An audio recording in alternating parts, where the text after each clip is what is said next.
What is the deal? Shout out to everybody that is here in the chat. Shout out to everybody that is here watching us from wherever you're watching us on this beautiful Sunday. This is another Syndicate Sunday, man. We back to you live, Raider Syndicate, like we always are, 4:30 Pacific, 7:30 Eastern. My brothers, man, fam, we finally here, man. How you feeling? Yes, sir. Yes, sir. How you feeling, Turf? Let's start with you, man. How you feeling? Man? I'm feeling great, bro. It's Sunday. You know what I'm saying? It's a great pack weekend. Obviously not much movement on our side of the fence as far as Raider Nation is concerned, but definitely getting a little more clarity to the situation. I think a little bit more information is being pushed out there, just enough to make you realize that there are some talks happening.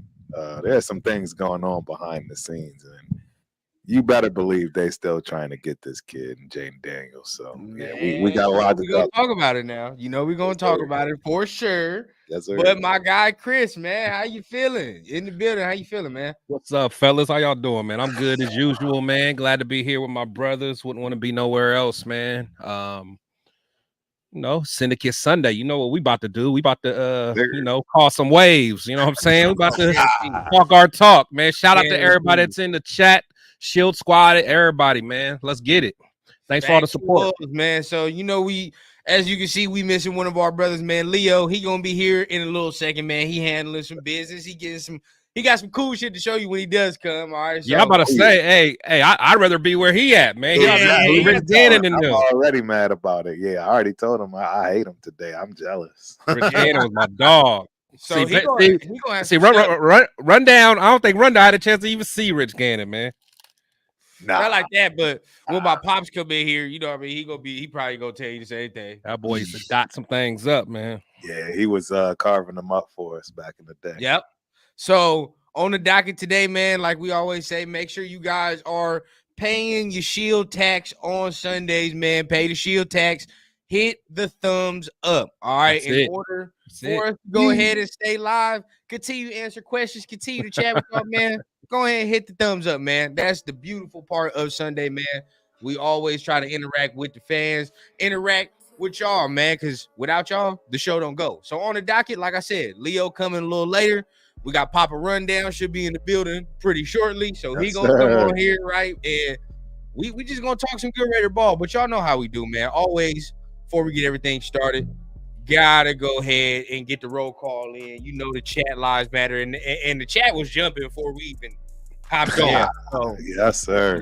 I love it. Already popping. So shout out to Raider Ryan, man. He was first comment, man. So shout out to Raider Ryan. Salute, what's happening? Salute to you, Stuart. Salute to my guy, man. Shout out, Stu. What up, Stuart? Wednesdays always showing up for Turf and Rundown, man. So shout out to Stuart, in the building. Staple in the building. OJ, man. OJ, hey, what up, boy? He's a member. Yeah. Hey, man. OJ roasted me the other day. I forgot what he said. That shit was funny though. I forgot what he said. He had a good one though. Whatever it was, if I remember, that's the thing, man. These motherfuckers be watching this so goddamn much, man. They be roasting, and we can't roast back, man. Hey, OJ, I want to meet you in person so I can roast you right back, man. It's like nah, salute to you, man. Salute to all y'all. I know what you're talking about. I forgot what he said. It was it was funny, man. It was somebody. You look like somebody. Yeah, it's always I'm looking like somebody, man. It was last Sunday too, huh? I think so. It was a good one. It was a real. Yeah, it was a good one. No, it's you and Spicy on Wednesday. Maybe. So Stuart says, did anybody watch The Rush with Max Crosby podcast and Gardner Minshew? I'm telling you, bro, Minshew is a dog. He is going to fit right into the Raider locker room. I couldn't agree. 100%. I couldn't agree more. Did y'all watch that? I didn't get a chance to yet. Bro, I was so geeked after. Yeah. In fact, I was in the chat. And I was like, hey, I'm rocking with him. I'm rocking with him. Guy. I'm rocking that was with some him. of the stuff that I was kind of talking about before we even got him, though. I'm like, just you can tell this motherfucker's gonna fit. Like, he's just gonna fit in the locker room, even if he ain't the starter. You feel what I'm saying? Right. Like, yeah, he's just a good that's locker the room. thing. He's not gonna be detriment to the team not being the if starter. He's not starter. Yeah, who doesn't win the job, he's still gonna be a good dude. Yeah, that's true. Can I say this? I will say this, and I know. We starting with hot takes, and I'll say this as a hot take, but it's kind of a good thing we had Jimmy Garoppolo, bro. I'm not gonna say because of the play on the field, but I'm only saying because low key when Jimmy got benched, bro, Jimmy took it like a G, bro, and for real, like what I mean. He kind of showed Aiden a couple things. He really embraced helping Aiden. So I was like, bro, yeah, Jimmy was a good teammate, bro. So whatever he was, that's what I'm saying. You never hear me hate on Jimmy. I don't hate on him at all. Like, granted, things ain't work out the way we thought they were, but man, when Jimmy got benched, he was right there on he didn't take his ball and go home like other Raider quarterbacks. Like, he was out there. Right. You know what I'm saying? I respect that, man. I agree. Yep. No, you're 100% correct. I think remember that clip? We was over. I forgot what game it was. We was getting defensive touchdowns. He was the Chargers game or something. He was in there celebrating and shit. That's what I'm saying. That's what I'm saying, man. Yeah, bro. That's a true. So I respect Jimmy for that. So, I mean, you gotta continue to bring in guys like that because it's probably gonna be a young quarterback room. So yeah, bringing in veteran guys like that is probably gonna be good. Let's see. Ray Love in the building, man. Shout out to Ray Love. Right. Shout out. John Leon always supporting. Always John Leon in the building. Shout out. Robert Pena in the building as well, man. What's going on, man? Boom. Man, some of the regulars in this mug, man. Assassin Creed. Salute to you. some of the regulars in this mug, man. It's always glad to see y'all, man. Jamil, what's up, man? What's cracking? That cover photo is crazy. Yeah, that's wild. That's wild. Really? That shit is wild. Yeah. Really. Oh, shit, Terrence, man. What's happening with you, man? Just because you got the same name as me. What's cracking? So make sure you guys are tapping in the comment section, man. It's always a fun time when you guys are tapping in with us and we can go ahead and have that interaction. And like I said, man, pay the shield tax. What is the shield tax? It's hitting the thumbs up, man. That allows us to go ahead and stay on, right? So we will bounce. Yeah. Pay your shield tax. So, you know, been a wild little week, right? Leading up to the draft. As much talk as we can hear, right? So, you know, we're gonna go ahead and start it off with just the Raider rumors, right? Like, and usually we do the Raider recents, but at the end of the day, it's so many goddamn rumors flying around about the draft and everything else. Might as well change it there. So, Chris, over the last week since we've been on, right? Like, what has stood out to you as far as Raider talk? See, I'm a little different, man. So I try not to get caught up too much in the smoke screen. So I know a lot of people were kind of excited about hearing that the Patriots may be open for trades and stuff like that. So, you know, I guess me personally, I'm just kind of chilling. So nothing's really affecting me right now because, you know, I don't want to trade up. So all this news that I'm hearing is not making me excited as like you guys. So this is probably a better question for y'all because y'all probably excited for what y'all hearing. Look, man, there's always one, ladies and gentlemen. There's I'll always be here, one man. in the bunch, man. Oh no, hey, it's not. I ain't raining nobody's parade. I'm just saying. I'm not. You know, I ain't jumping yet. That's all. There's always one in the bunch. That shit's crazy, man. We started off with negativity. Already, hold on. Nah, y'all ain't about to make me y'all about to make me the Eddie Ruffin. What his name is? Yeah, y'all ain't gonna make me the bad guy of the group, dog. No, or David Ruffin. That's what I'm thinking. David Ruffin. Not the one for the y'all ain't gonna make me him. I'm here with all love. I just, you know, that news is for y'all. That's all. Come to see that, Otis. Nobody came to see that at all. I'm Otis. All right. Hey, all I'm saying is I'm just not jumping up and down. I'm just sitting back, man. That's all. That's all. True. And that's fair. You know, it is fair. No, that's very fair. There's a section of people that feel the same way. You know, Chris feels. They don't want to move up, right? Like they rather stay where it is. Shout out to Cowtown if he's in there, man. Like, you know, he's always the same way. He's been the same way since the beginning, right? And I respect it. At the end of the day, they don't want to move up. They don't think it's a smart thing. But at the end of the day, Turf, let me see what you feel. All the news, right? Yeah. All the news you heard, what has stood out to you? For me, man, the beautiful thing is I'm not going to mind giving up the farm and going to get Jayden Daniels or staying put or even trading back. I believe that all three of those options still give us the opportunity to get to the game. And y'all know what I'm talking about. I'm going to start pressing this. You know, I mean, hey, everybody else likes to manifest things, right? So Turf manifesting. We get into existence. You know what I'm saying? We get into the dance, and I'm just saying we're going to figure it out as best we need to. And I got every bit of confidence in everything that they doing in order to make it happen, whether they ruffling feathers, they got players, you know, telling the potential teams that might pick them at too, they might not want to do that for whatever reason, right? Whatever it takes, because that is kind of what it is, right? As being a Raider. You got to remember, Al was no crispy, clean guy. Let's just keep it 100. Let's keep it a buck. We needed to win by any means necessary, period. Just win, baby. Those are the three words. So we're doing what we need to do right now to ruffle whatever feathers that need to be ruffled. Make sure people don't pick the wrong pick, right? Make wrong decisions up at the top. And if we have the ability to move up, we have the ability to move up, man, and give up the farm. Granted, it's absolutely 100% guaranteed for Jayden. Turf is happy, man. Turf is going to be excited.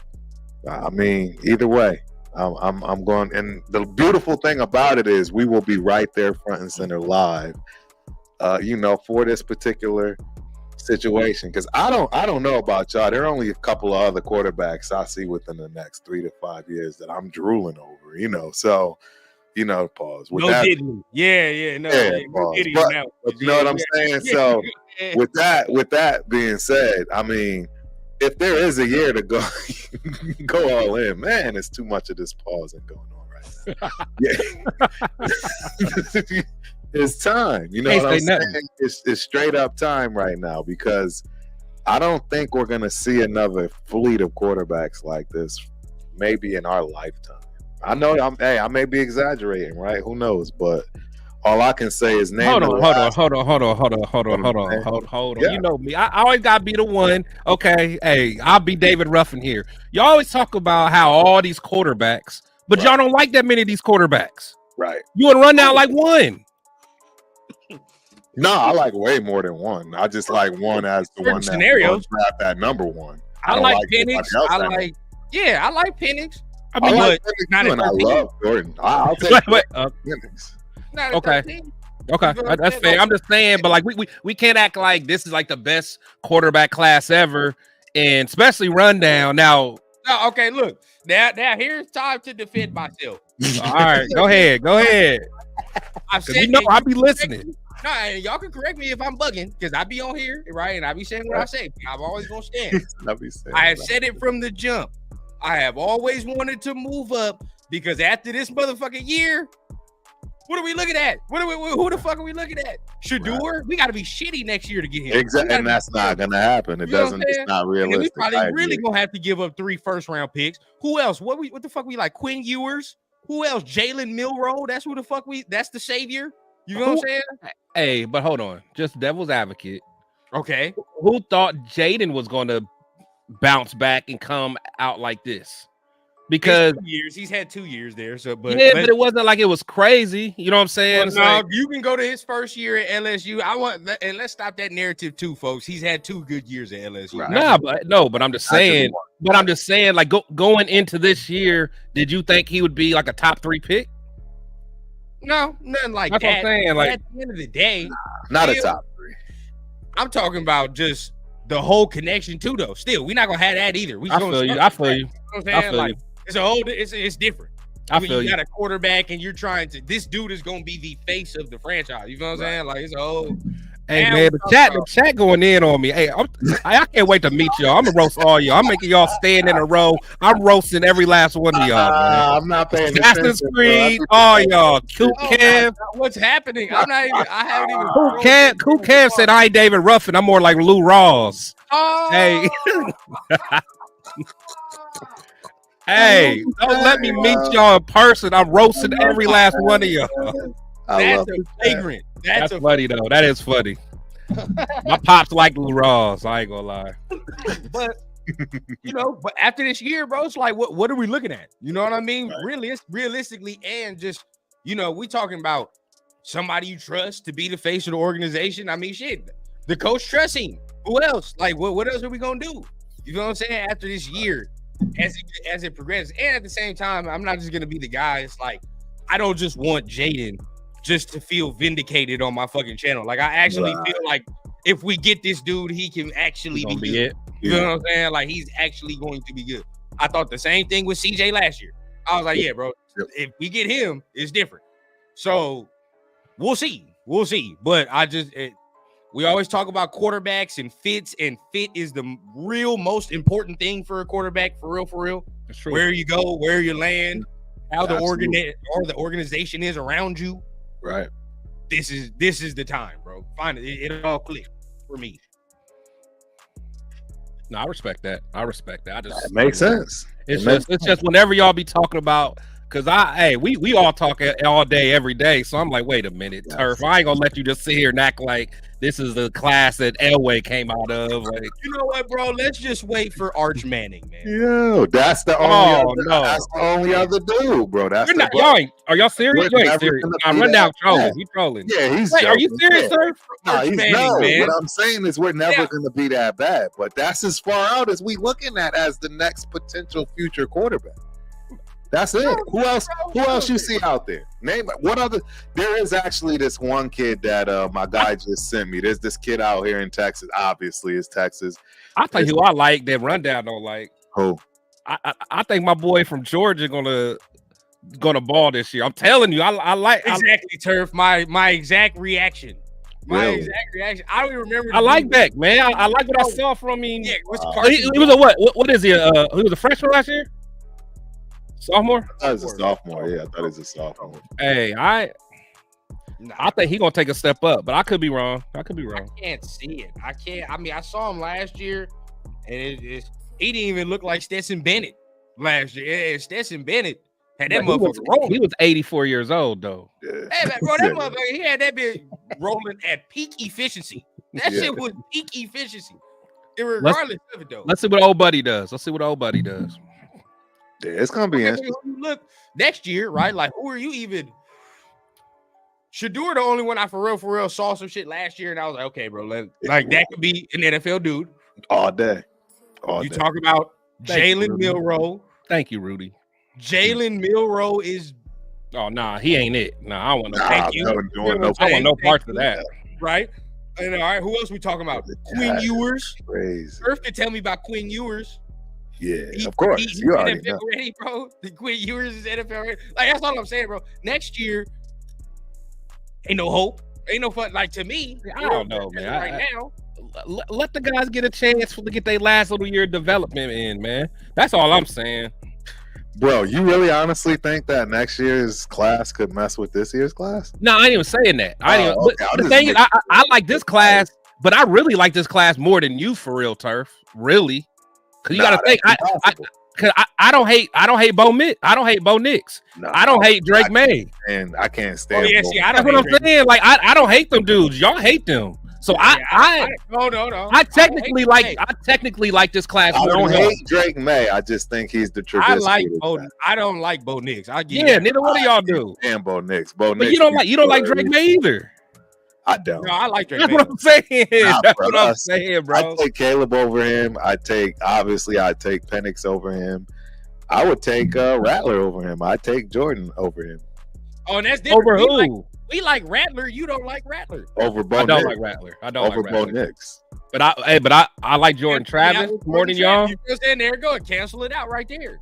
Now we can agree to disagree on the Penix thing, but I think we all like Penix. It'll just depend where you pick him. You know what I'm saying? Like, he can't come before the second round. Yeah. Exactly. Because you already know he's not playing the whole season. You just know it. Y'all wilding, bro. Yeah. You just know it. Chris gonna lay on him, man, and it's gonna be a problem. Top 15. That is malpractice. You guys are acting like he's about to be out here running the triple option. Like, for real, y'all out here thinking like he gonna be out here just running into going heads up against Max Crosby and all that mess, man. I can't make a top 15 investment on somebody with that history. I cannot do it. I can't. I know I can't. It's just not enough new technology in the world. All the technology, all appendages, bro. He's been carved up on all of them, knees and shoulders. All the medical technology said that he has a green light from his medical. Yeah, I know. Of course. We'll see. It's money. As we sit today, salute. Sienna, salute to you, man. Salute to you. Maddie. Appreciate you for joining the show. Man, SoCal Sal in the building as well. Oh, SoCal in the building? Hey, Cowtown Luda. How about that fight? Hey, that shit was crazy. We're going to get into that a little later, too. But that shit was crazy. It was a dope fight. Yeah. On 6. What's the deal? On 6, soldier. Uh-oh. He about to be in the comments acting a fool. Man, bro. I love it. Cowtown always salute. Most fan the chat. Space, what's up, man? 20 plus one space. Always, bro. I hope you enjoyed your day yesterday. I certainly did. Yeah, right. Absolutely. Certainly did. Oh, Spicy, what's the deal? Spicy, What's the deal, Spicy? And Real Talk Raider Nation in the building as well, man. Cracking with you. Oh, DC4 wasn't on the sidelines after he got benched. Bum. Yep. that was whack. But I think they tried to claim that they wouldn't let him or something. But who knows what crazy McDaniels was, you wouldn't let him on the sideline, bro. McDaniels, did you see that the practice players and they had all kinds of different. McDaniels had that place running. Wow, bro, that was just very. So, I have a question for everybody, and definitely, continue down in the chat. With the conversation, pay the shield tax, hit the thumbs up, much appreciated. But, right, I'm going to bring this question up because it's going to tie into the whole overall picture. Who's the best Raider QB ever? Wow. Who is it?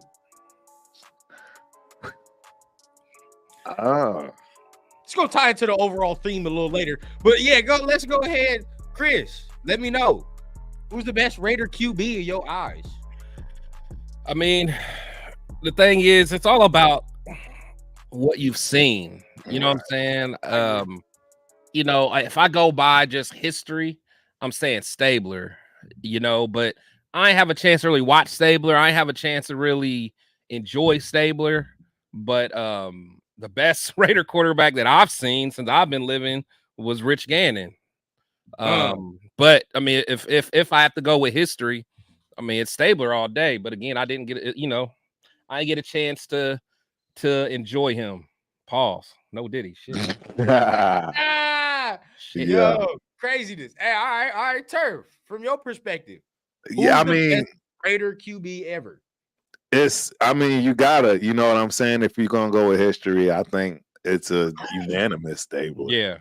From that respect, I'm going to change it up, and I mean. It's not him, but it's who I revere is the guy that I think about the most of the position, and that's Jim Plunkett. Just facts. I don't know how to explain that. He's definitely not the best of them, and that's my point. But he's the guy that I think of when it comes to the Raiders. I mean, he's got us a Super Bowl. He's got us a chip.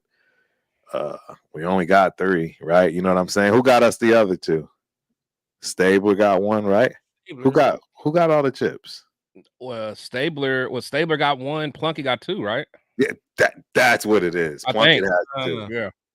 That's what it is. Plunkett has 2. So I mean, that's the reason why, honestly, I would put him even above Stabler. But that's not from a physical, right? That's not from a who was the better quarterback, who had the better outcomes, who had the better success. It's obvious. It's going to be Plunkett. And I've always held him close because of that. But if I'm going to keep it 100, it's going to be Stabler. Let's hear the youngin. Let's hear what the youngin got to say. Because if he say something like Derek Carr, I'm out, y'all. No, because look, and this is what I'm going to say, right? And this is what I'm going to say. Listen. Get ready to hit the button, Turf. No, look. If what we're talking about, what you just said, Chris, is based off what you've seen. Okay. That's fair. That is fair. That's fair. So, but then we got to restructure the question then. Who's the best Raider quarterback you saw? That's what I'm saying. If it's the best one I saw, it's Derek Carr. Is it really? I was really like the meat of the fanhood, right? Pause. But was realistically in the time we was going through that fucking quarterback carousel, bro. Like, Jason Campbell, fucking Carson Palmer trade. You were like, wow. Terrell Pryor for that short stint. Right. The Matt McGloin time for a little bit. When that was going, wow. That's what I'm saying, bro. Like, this is the momentum of the fandom. So the best motherfucker I've seen is Derek. That's a sad case. That's fair. That's fair. Gannon's mine. So look. No, look. let's be objective. Let's be real. Let's keep it 100. Derek Carr was not trash. No, not at all. Keep it 100, bro. Not at all. He was No, we're not not gonna say trash. It's not. There is no knock on the fact that he is the best that you've seen based on age. I mean, and he was a good quarterback, man. He just didn't. He couldn't get it done for us. Well, You know what okay, I'm but you gotta saying? think I mean, about his stats, bro. The stats don't lie, No, man. I And that's understand. But the only reason I say that is you gotta think about this. The dudes you guys have mentioned, right? Won, right? And, and that's why the results matter. The results for me is bad. But before I continue, because I want to get this answer, gotta get to the stage. Papa, what's going on with you? Rundown. What up? What's up, fellas? How y'all doing? What's cracking, big bro? AKA Papa Rundown, AKA the dude. That's the dude. Right there, all my killers in the house today, man. You know what I mean? You know, it's pre-draft week, so you know, it should be nice and crazy right now, man. Everybody got their speculations up, the antennas are up, so you know, I'm chiming in, trying to get it with y'all, man. How y'all feeling? Good, man. Yes, sir. Man, always feeling good. But had the question real quick, Pops, from your perspective. Yeah, I want to hear his. Who's the best Raider quarterback ever? Okay, so you can start from the perspective of like who's the best Raider quarterback you've ever seen. So who would you think that is? I mean, without a doubt, the best quarterback I've seen, you know, with my own two eyes, would actually be, you know, Rich Gannon. If you talk about live, I mean, I just have to be real. Yeah, you know, it's been a while since you know, we've really had a true dominant quarterback. I heard you guys talking about Derek Carr earlier. He would definitely be number 2, you know, just as far as what I've seen. But you know, you got to throw Kitty Stabler in there somewhere. You know what I mean? My own eyes, I would say Gannon. But overall quarterback, I mean, you can't take away the greatness that Kitty Stabler, you know, that he showed for the Raiders. So I do that. Yeah, so it's like, but that's the thing. We got to go back, and this is why I say it tie into the whole overall theme. And I do understand Carr was not really terrible, right? He wasn't terrible. He was not terrible. He was to say he was terrible. He was mediocre. He was mid. He was mid.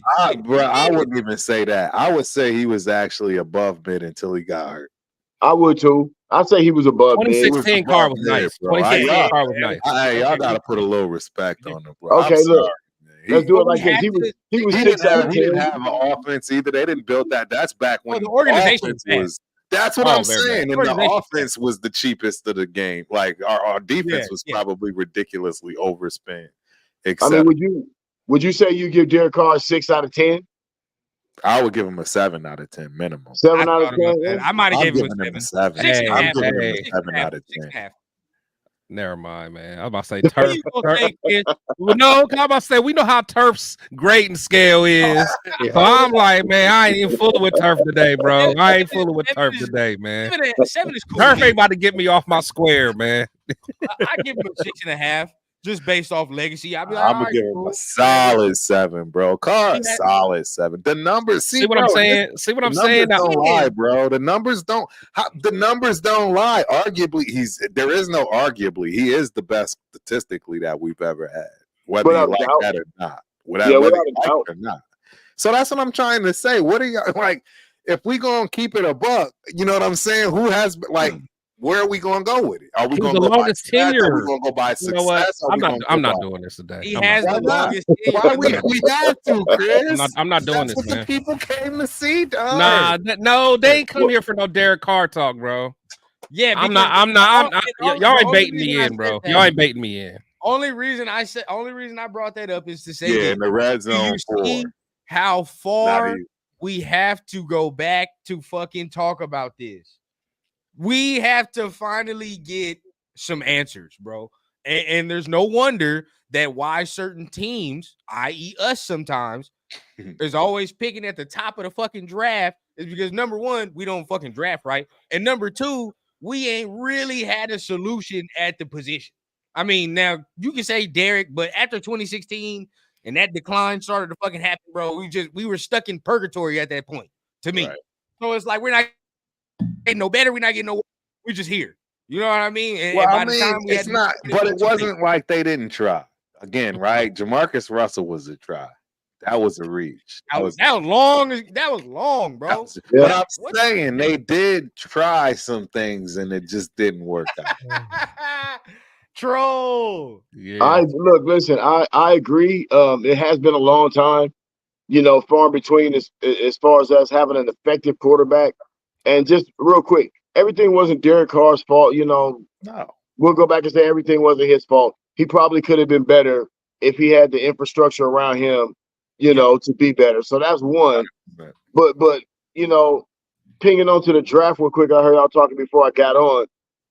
That's why it's time for us to get a new quarterback. It's time for us to really find that franchise guy and really invest in that, because we see that's just the way of the world in the NFL right now with quarterbacks. You have to have that guy.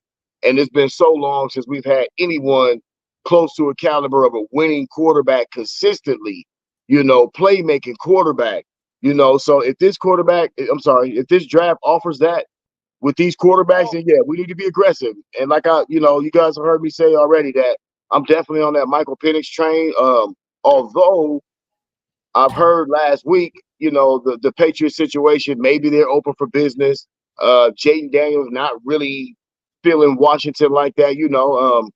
A week out before the draft, those kind of things start popping up when people try to start placing themselves other places. You know what I mean? We've seen it before. So that being said, yeah, now's the time for us to try to strike while the iron is hot and go ahead and be aggressive. And if it takes us being aggressive to move up to get Jayden, I'm all for it. But if we don't, the case that we don't, I still feel like Michael Penix would be a great pick of where we're dwelling at as far as, draft position. I think he'd be a good pick for us, fellas. Like, we need to go ahead and invest in the thrower of the football. We need to invest in a trigger man. And I think this year is the year for us to do that. Yeah, we were just talking about that, like you said, this might be the year. But if you look at what the chat is saying, look at the chat. Stabler. Well, that's because that is the guy. I mean, it doesn't really Plunkett. What is his stats though? See, because that again, probably not nothing crazy. You can't go by stat because what I mean, you can put it up. You can put it in perspective based on the times. You can. You absolutely can. For the time. Yeah, and that's what I'm saying. If Stabler was at the top of the game when he was playing, and he was the dude in the league, not just on the Raiders, then did he not win the MVP? And don't forget, fellas, the Raiders were a very run-heavy team during the 70s. They ran the football a lot. If you guys, I tell you guys all the time, I like history, so I'm the kind of guy that'll sit up on a Sunday and watch John Facenda, listen to John Facenda talk about the Raiders and the highlights and all that, and the Stabler, talk, and, Cliff Branches. So they ran the football an awful lot back then, so the stats can be skewed a little bit as far as quarterback, but like I say all the time, it's not really just stats all the time. It's about playmaking and moments and winning games that, sometimes are ugly. And Stabler did that a lot. You know what I mean? Like those are intangibles that don't really get quantified when you're talking about, who's the greatest ever this, or who's the best ever that. Sometimes there's just moments that are greater, you know what I mean, than the stats and everything else. And Stabler was one of those quarterbacks that always stepped up in the moment. Yep, I agree 100%. He did. He never failed. Completely agree. Shout out to everybody in the chat, man. Everybody's going stupid, man. Wild Turkey in the building. Shout out to Wild Turkey. Turkey. DC who, huh? Raider 805, man. What's the deal, man? Shout out to Raider, yes, sir. Yeah, I agree. That's why I put them both up there myself. Like I said, if we're gonna go off of success, it's obviously without a doubt Plunkett. If we going off stats, it's going to be probably Stabler. Yeah. You know what I'm saying? And my apologies for not mentioning Jim Plunkett. Jim Plunkett got 2 bowls for us. So that's what I'm saying. Yeah. That's my apologies for not mentioning him. You know what I mean?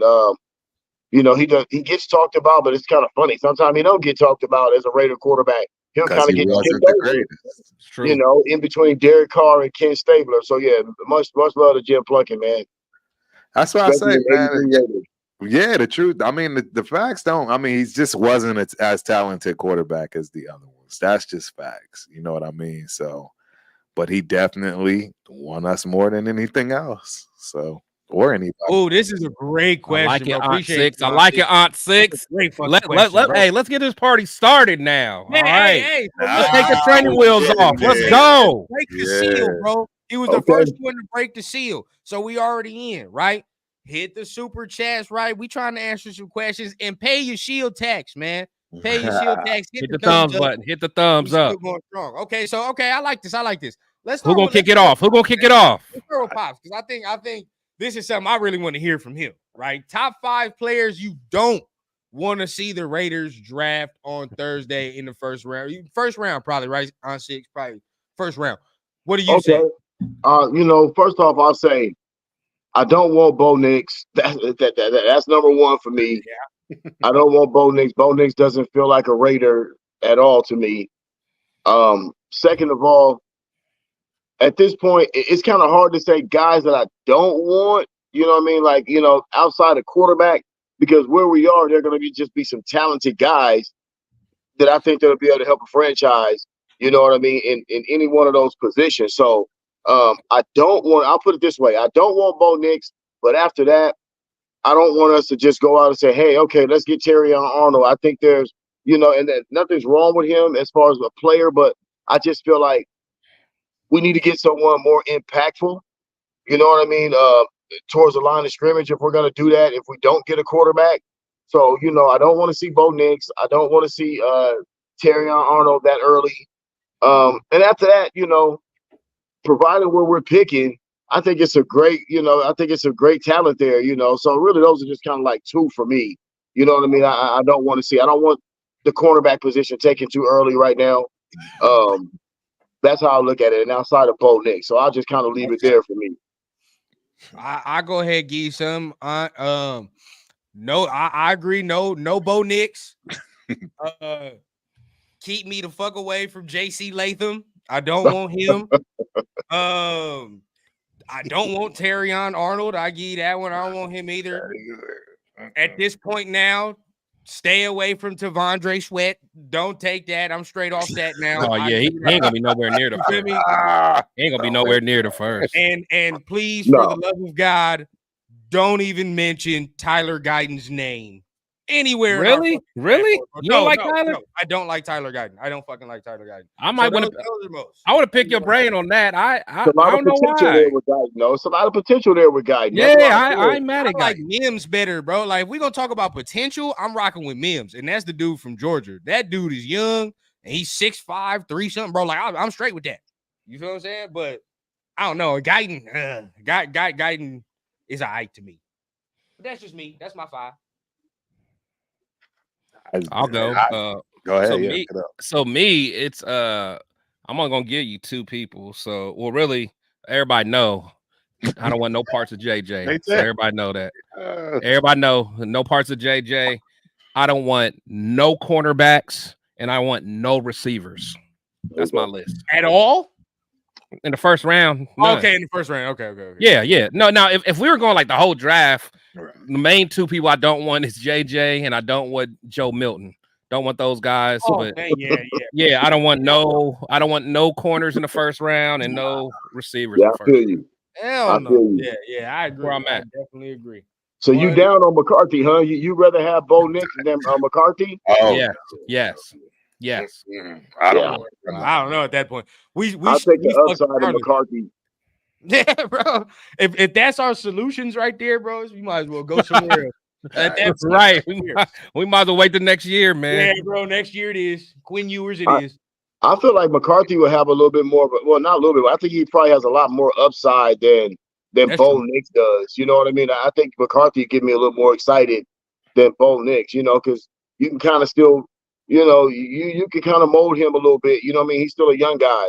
He benefit from having a seat for a minute, and all these guys will benefit from having a seat. But I think McCarthy might have a higher ceiling than Bo Nix would. What you think, Terry? What's your top 5? Oh, I got it. It's easy. I don't want any cornerbacks from Alabama. meaning Kool-Aid or Shane Arnold. I don't want any of them dudes. I don't want JJ Nix. I don't want Caleb Williams. I don't want Drake May. Well, I mean JJ. You put them together. I put them together. Exactly. I don't want none of them. And I mean that pretty much kind of sums it up for your boy. I don't want May, Nix. I don't want any of the cornerbacks from Alabama. And I feel that. Yeah. Any of those quarterbacks. I can't do any of these quarterbacks. I mean, there's a lot of quarterbacks I'm not feeling. Yeah. Well, shit, damn, man. That played to what Chris said earlier. That's true. Because Chris, like a lot of these quarterbacks, that's what I'm saying. I like the quarterbacks better than y'all. So look, I want the chat to chime in, man. Go ahead, tell us, chat. Who do you not want? Let me put it this way to Chris. Chris, I'm not saying that I don't like these guys, as in I don't think they're gonna have decent careers and actually go on and do well in other places. I just don't want us. Yeah, that's the difference. I don't want it for us. Like, you know what I'm saying? Yeah, and that's what I'm trying to say. I think there are going to be a lot of dudes we see in 10 years from this draft, and we all gonna be like, yo, these dudes all still around. Like, dang, like it just this is one of those classes that we will all remember for the rest of our lives. I just don't want most of them for us. I just want to make sure that that's understood, because I do think that everyone we talking about will be on the roster in 10 years. And that's the wild part. I actually believe that. I believe Bo Nix is going to be somebody's backup. I believe Drake May is going to be somebody's backup. I think Williams will probably still be starting somewhere. Same all these guys. I mean, they're not going nowhere. They're not. You know what's funny to me? What's funny to me is like I can remember a time when even the best of the best quarterbacks were drafted in the first round. You know, guys number 1 overall picks. Them dudes might be sitting for 2 years behind true vets. You know, and we don't do that no more. They don't do that no more in the league. And I think it hurts these young quarterbacks. I think it hurts them, you know, because these guys get thrown into the fire. And I know, you know, don't get me wrong, a lot of these quarterbacks today are running pro-style offenses, but it still stunts their growth, you know, when they get into the league and they have to be dependent upon so early. It can ruin a quarterback. I agree 100%, and that's why most infrastructure not right. And whoever we draft, I want them dudes to be able to come in there and just sit and learn. With no pressure. Yeah, there's no rush. If we got them in the first round, I don't care. Like a lot of people, especially the younger generation, you know, they're looking for instant returns really quickly, and they want it right now. But that's not the way you build a sustainable model. You know, it's only few and far between you're going to get a CJ Stroud to come in there and just start killing off day one. You know, even Mahomes had to sit a little bit behind Alex Smith. You know, absolutely. And he's a prodigious talent. You know, Mahomes is a prodigious talent. You know what I mean? So I just want Raider Nation to be patient. You know, with whoever we get. If that's a Michael Penix, we move up to getting Jayden Daniels. Be patient with it.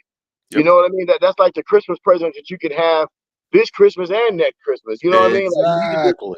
You know, just chill on that. And I wanted to bring this up too. Like, I know we all been kind of going over, you know, the first round and, you know, what we would do in the first round and how many guys are available from the tackles to the quarterbacks to the this to the that. But I've always been a firm believer too, is like, you know, the draft really don't get going to me until you start going second, third round. Because there's where, to me, the true value that's where the gems are. really comes in. You know, so I wanted to ask you guys.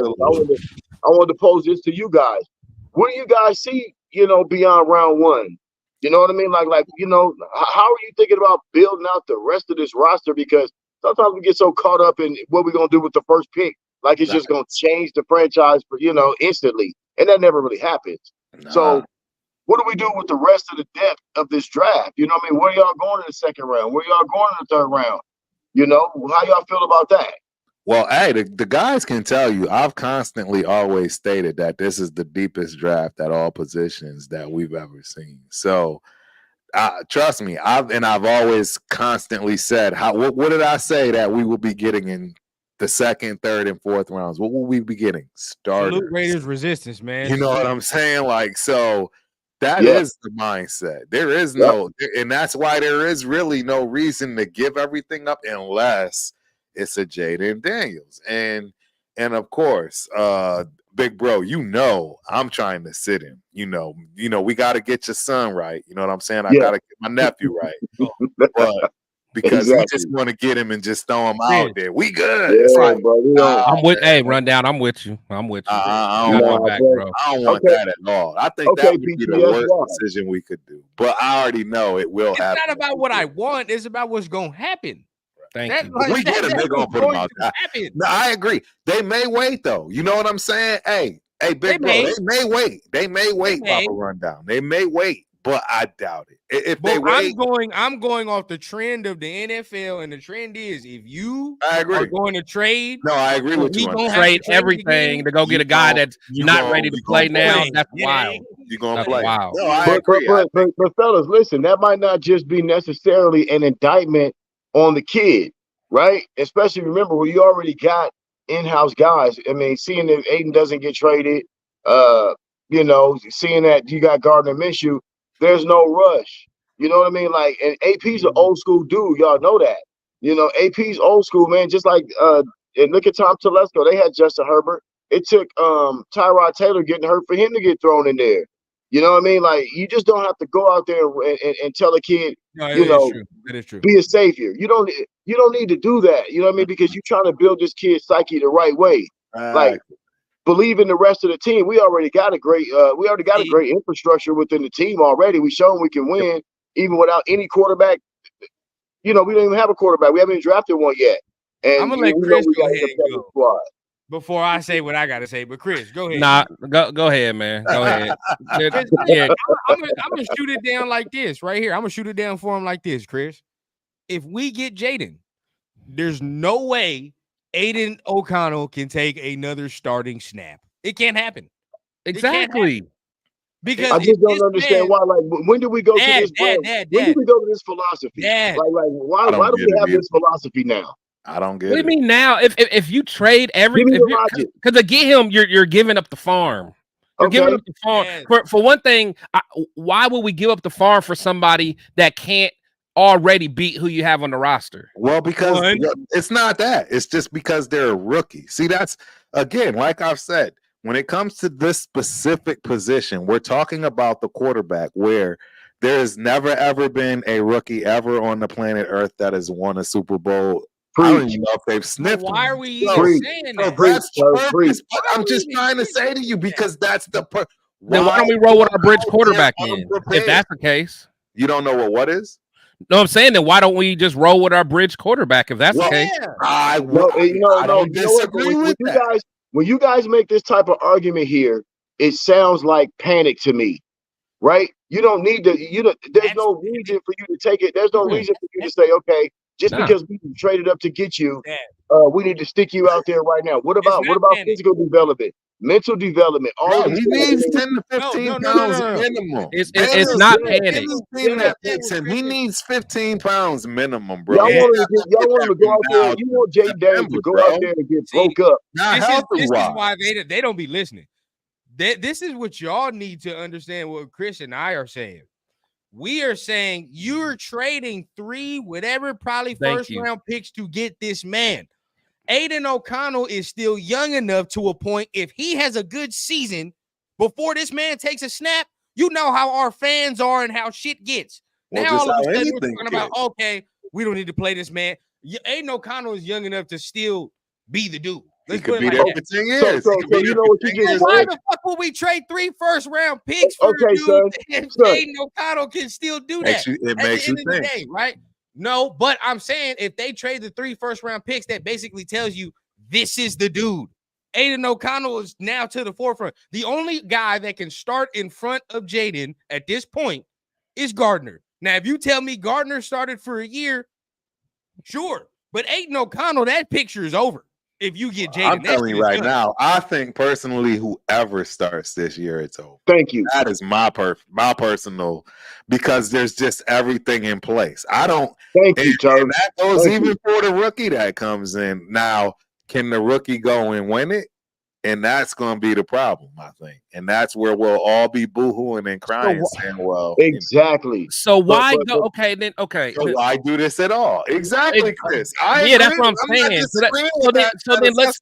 So then let's use all this draft capital and get somebody that can play now. Then that's why I want one of these offensive tackles. I thought you wanted Jayden. No, I've been saying I want to stay at 13 okay. All right. and get an offensive tackle, period. I've been saying that from jump. I said I wouldn't be upset if we went and got the young man. Right. And my official position, too, is, listen. Yeah, everybody step your official position tonight. The draft position. I ain't flip-flopping on AOC. See, that's what they saying. They even calling me out because they know I've been. Everybody know. Hey, AOC from jump. So I'm not. I'm rocking with my guy. I'm saying, go get me my offensive tackle. Let my guy play ball, and it is what it is. So but if Turf want to tackle at 13, that's what you want. Pops, what do you want? Okay, my official position is this. Current roster right now existing, I'm Team Aiden. I feel like he can get better, develop, and actually be the quarterback for the Raiders. I feel that in my heart of hearts. So that would be one. I would not be opposed to giving a tackle with that 13 pick. But if we're going quarterback, because a lot of 2-3 things can be true in this, right? If we're going quarterback, then if they move up for Jayden Daniels, I don't have a problem with that. If they get Michael Penix, I don't have a problem with that. Nah. This is a fluid situation, fellas. Like we can't just be stuck on one ideology, really. See, but this is where I gotta get you, Dad. This is where I gotta get you. You can't get Team Aiden and still get Michael Penix at 13. It just don't correlate. It don't correlate. You can't do it. I mean, like I said, because it depends on we don't know how they see this, really. You know what I mean? We don't know how they see Michael Penix at 13 tells me it doesn't make any sense. You don't have any trust in any of your quarterbacks. Tells me, that shit that's not our guy.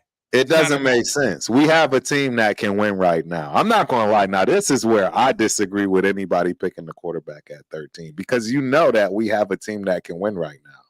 I've already given the stat that a rookie's not going to win a Super Bowl. So, what are you doing? So, that is where the buck stops. But what I'm saying is, I don't mind the swing. I don't mind taking the swing for a quarterback at 13. Listen, like I said before, man.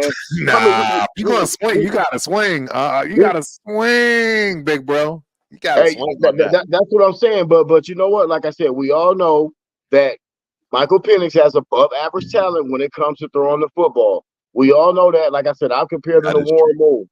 And a lot of people, we don't got to get into the injury thing and none of that. But I'm just saying, we've already been shitty at picking in the first round anyway. So, you know what? I'm not going to get mad at these dudes if they take a swing in the first round on a quarterback because guess what? It's all based on potential as well anyway. Like you said, we got a team that's ready to win. So now if there's a year that we can't afford to take a swing at quarterback, stash him there, it would be this year because we already got stuff in-house. Right? We got Aiden O'Connell. We got Gardner Minshew. I agree. So, we got a lot. Like, if you're going to swing and miss, you might as well swing and miss while you got somebody, while you stack.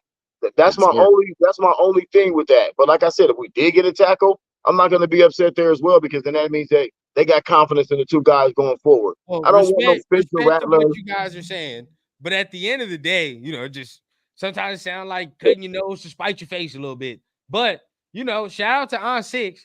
He says, what would you give up for your top QB? Me, personally, if 3 first rounds were to do it, then it is what it is. Oh, you mean, okay. You know what I mean? It is what it is. Now, personally, I don't think it's going to take 3. I really don't.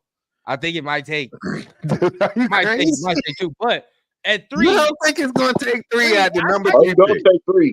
It's going to take a minimum of. Why do you think, bro? Why do you think we trying to get up to having 2 in the first round of this year to give up the 3rd for next year? If it's 3, it's 3. I'm giving them 3 guaranteed, bro. At least. I mean, that's the start, and then maybe 3 seconds. Exactly. Now you talking, and this stuff run down to thinking come draft time is going to get cheaper, bro. You are wishing on it's going to go up. You are wishing on a prayer. This is not the Raiders Stadium. I can assure you fellas, that. why do I feel like Stadium ain't about to give you the discount in this draft, I can't bro. wait till draft comes, and then I am seriously going to laugh at all of you. If anything I said happens, I'm going to laugh. Well, what do you mean, though? What, like, if anything, like, is what? Because Like, what is for what months if we upon go months, up and we get told you him? the same thing. We can't do it.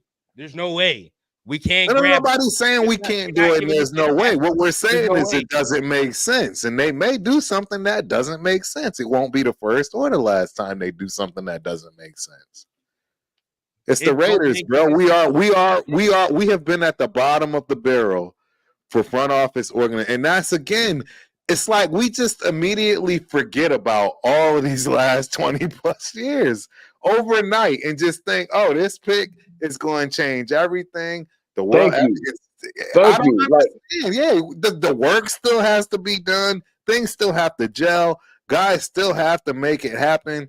And I'm telling you right now, this dude is a minimum of 15 pounds short, bro, if we go get him. So putting him out there 15 pounds short is just asking for a problem.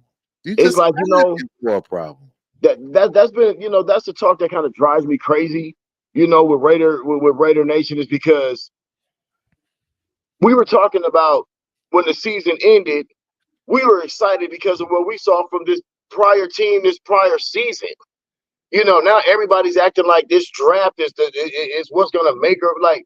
We're talking about what we've already seen. Our excitement is based off of what we saw last year and what's coming back. And everyone always wants to start as soon as draft time comes around.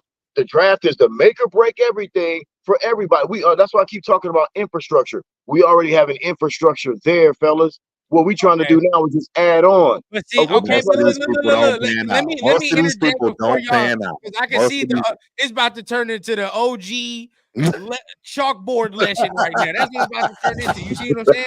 Nah, we're not gonna let it turn into that. We're not doing that though. No, because y'all need to talk. No, y'all need to talk. What I'll say is this too, Turf, because I put this in this perspective, and I know y'all gonna look at me crazy when I say this, and I know Chris especially probably gonna look at me crazy when I say this, but I'm perked up. How much does it really cost to move up if a motherfucker says, I don't want to play for you? Nah. No. Because you immediately want to shoot it down. I understand you immediately want to shoot it down, but why are we shooting it down like the shit has never happened before in the history of the NFL? Right. A motherfucker has never in the history of the NFL said, I do not want to play for you, bro. I want to play for them. You think in this loaded ass draft class, you think that's really something that's outrageous for somebody to say? It's not outrageous. And these are the things that we can't account for, right? As the OGs of the game, as the guys in the building, this is all new territory for us. Let's keep it 100. Yeah. See, there's a lot going on, and you got Dion talking about how he's not letting certain players go to certain teams. This is all new for everybody, bro. And that's the difference. See, all we have is experience. And that experience is going to help us way better than it's going to help y'all. I'm just keeping it on. That if there's anything I've learned, bro, is when you go through it, like, right? That's why I look, and it's sad for me in America today because I literally sent y'all my high school thing. What was the word? Riding in fights. Like, I remember, I'm talking the biggest fights of your life, but you knew you was going home. There was no, I really could die tonight. Yes, there probably was. It just was never in your mind where I grew up. So I grew up fighting all the time, man. And I'm just letting you know that that's just how I'm seeing things, man. We got a squad, bro. We got a squad. I don't know why we don't see. We got a squad. Bro. We don't need this. I am looking out for y'all when it comes to this being supportive, positive, and I believe in the player, but I don't believe in Jayden Daniels going out there 15 pounds light, throwing him out here because you just got him, and we gonna go with this new wave of thinking. Have some confidence. Have some confidence in the rest of the team. Fall apart, especially if it falls apart, because now the OGs are going to go by the wayside and say, "See, y'all doing these young things, and we already know the blueprint. We sitting watching Green Bay never struggle with a quarterback." Thank you. Check this out. Hey, real quick, check this out. You know what it's called if you draft Jayden Daniels, even if you do give up the draft capital, and you sit him down for a minute. And you roll out there, and y'all playing well with everybody else, the other guys, O'Connell or Minshew or whoever. That's called a luxury. Yes. Right? Yes. I agree with you there. I agree with you there. That is a luxury. It's Gardner Minshew, bro. So if it's Gardner Minshew, okay, but listen, and then you got this young boy that he can't guarantee himself some large, crazy salary either without being proven yet. He's been right. Jordan Love can't go get a commanding salary right now. Don't get me wrong; he can go get a decent salary, but he can't go garner the top salary in the NFL. He hasn't proven himself yet. Man, this conversation, bro, it's like making my fucking blood boil right now, bro. Move on to the next topic, then run down. I'm with you. I'm chilling, bro. I can't believe it. I like the shit that they be on right now, bro. Wild to me. It's just crazy. Yeah. But hey, at the end of the day, I want to go ahead and lean into what my pops was talking about when we was talking about who would you like beyond the first round? Right? Beyond the first round, who would you like? Excellent. Yeah, that was a great question. Now, started off, honestly, I think guys like Kyrie Jackson, right? But I think if we don't add a corner in the first round, that's probably where we're going to be leaning somewhere, you know what I mean, in those later rounds. I obviously continuing to stack on that offensive line, but that's something you can do from rounds 4 and beyond. Something you can honestly get a nice guard piece round even 3 if you really wanted to. 3 and beyond, you can get a nice guard piece. But I think after that, somebody asked a question earlier. The linebacker class to me is something I would take a look at as well. Now, I don't really know too much. I don't know if they're all that good, but I'd see if we can stack something on top of what we got. Because not really liking that. And honestly, everybody hates me when I say this, but I'm just going, this is the last thing. He hates Diablo. No, an edge, bro. We need an edge. We need to draft an edge player this year. Whether because Kuntz wants too much money, right? And we can't pay him because it's a reality. It might happen. Or Kuntz didn't play the way he's supposed to. And we need a motherfucking replacement. You know what I mean? It's one of the two, regardless of it. But I think we need to draft another edge this year too. We missing one. So I want to hear Chris. Chris, you got something on your mind right here, right now. I got nothing on my mind. I'm chilling. I'm still with my bros, man. No, but I want that rawness from you, like y'all is crazy. Bro, he over there, he's trying to hide it. I can see it. Yeah, he look like he bored a little bit. He's stewing a little bit. I can see it, and I'm like, bro, this is what this is what we pay for, bro. I want to hear it. Get that. No. Unlashing. Man, that's part of, bro. That's part of the anger management, that I've had to go. So I understand how to. Sometimes you got to take a step back and like get out of your body for a second. So I'm just here chilling with my brothers. But what do y'all want me to answer? I'll put it that way. I just want what do y'all want me to answer? Get off your chest how you feel this quarterback. Yeah, bro. Yeah. Let us know how you feeling. This quarterback position, for real talk. What do you want to exactly happen? Tell us what you want. Okay. What's your grade A number one go-to point? So what I want, and I don't know how I want it to happen, but if it was up to me, I would somehow want to leave round 1 with us getting Penix, whether we trade back or whether we trade up to get him later on, and then we get a tackle or a guard. Cause me personally, I like Jackson Powers personally. So in my ideal situation, I'd probably draft Penix at 13. And then trade back up and get Jackson Powers. That's just me. But that's good, bro. I'll give you this, Chris. I don't know why nobody talk about it more, but if we were to trade up back into the first round for Penix, I wouldn't mind doing that. That'd be cool for me, but getting him at 13 is wild. I'm just worried that he won't Thank be you. there. Thank you. To me, Thank it's you. not. Like, I don't get it. I don't Yeah, get it. to me, it's not worth it. It's not worth it. Dude, Especially if JJ goes. If JJ goes, if there's a run on quarterbacks, man, I mean, it's only natural that someone's going. So I'd rather be safe, go ahead and get him, and then get a nice lineman later. Hey, I'm 100% with you, man. Look, that shit drives me crazy. Especially like my son will do this, right? It's a mock draft. That's what it is. Mock drafts they're doing. This man wanted Will Levis last year in the first round because he thought he was going to be a first round pick. I kept telling him, who? Will Levis ain't no damn first round pick. Yes, he is. Look at his arm. Look what he can do. No, oh my God. No. This man's Look, no. I was never on the Will Levis train like that. I just said he had intangible, but I wasn't thinking about him for us. Everybody was telling me he's gonna be a first round pick. No. You was telling me he was gonna be a first round pick. No.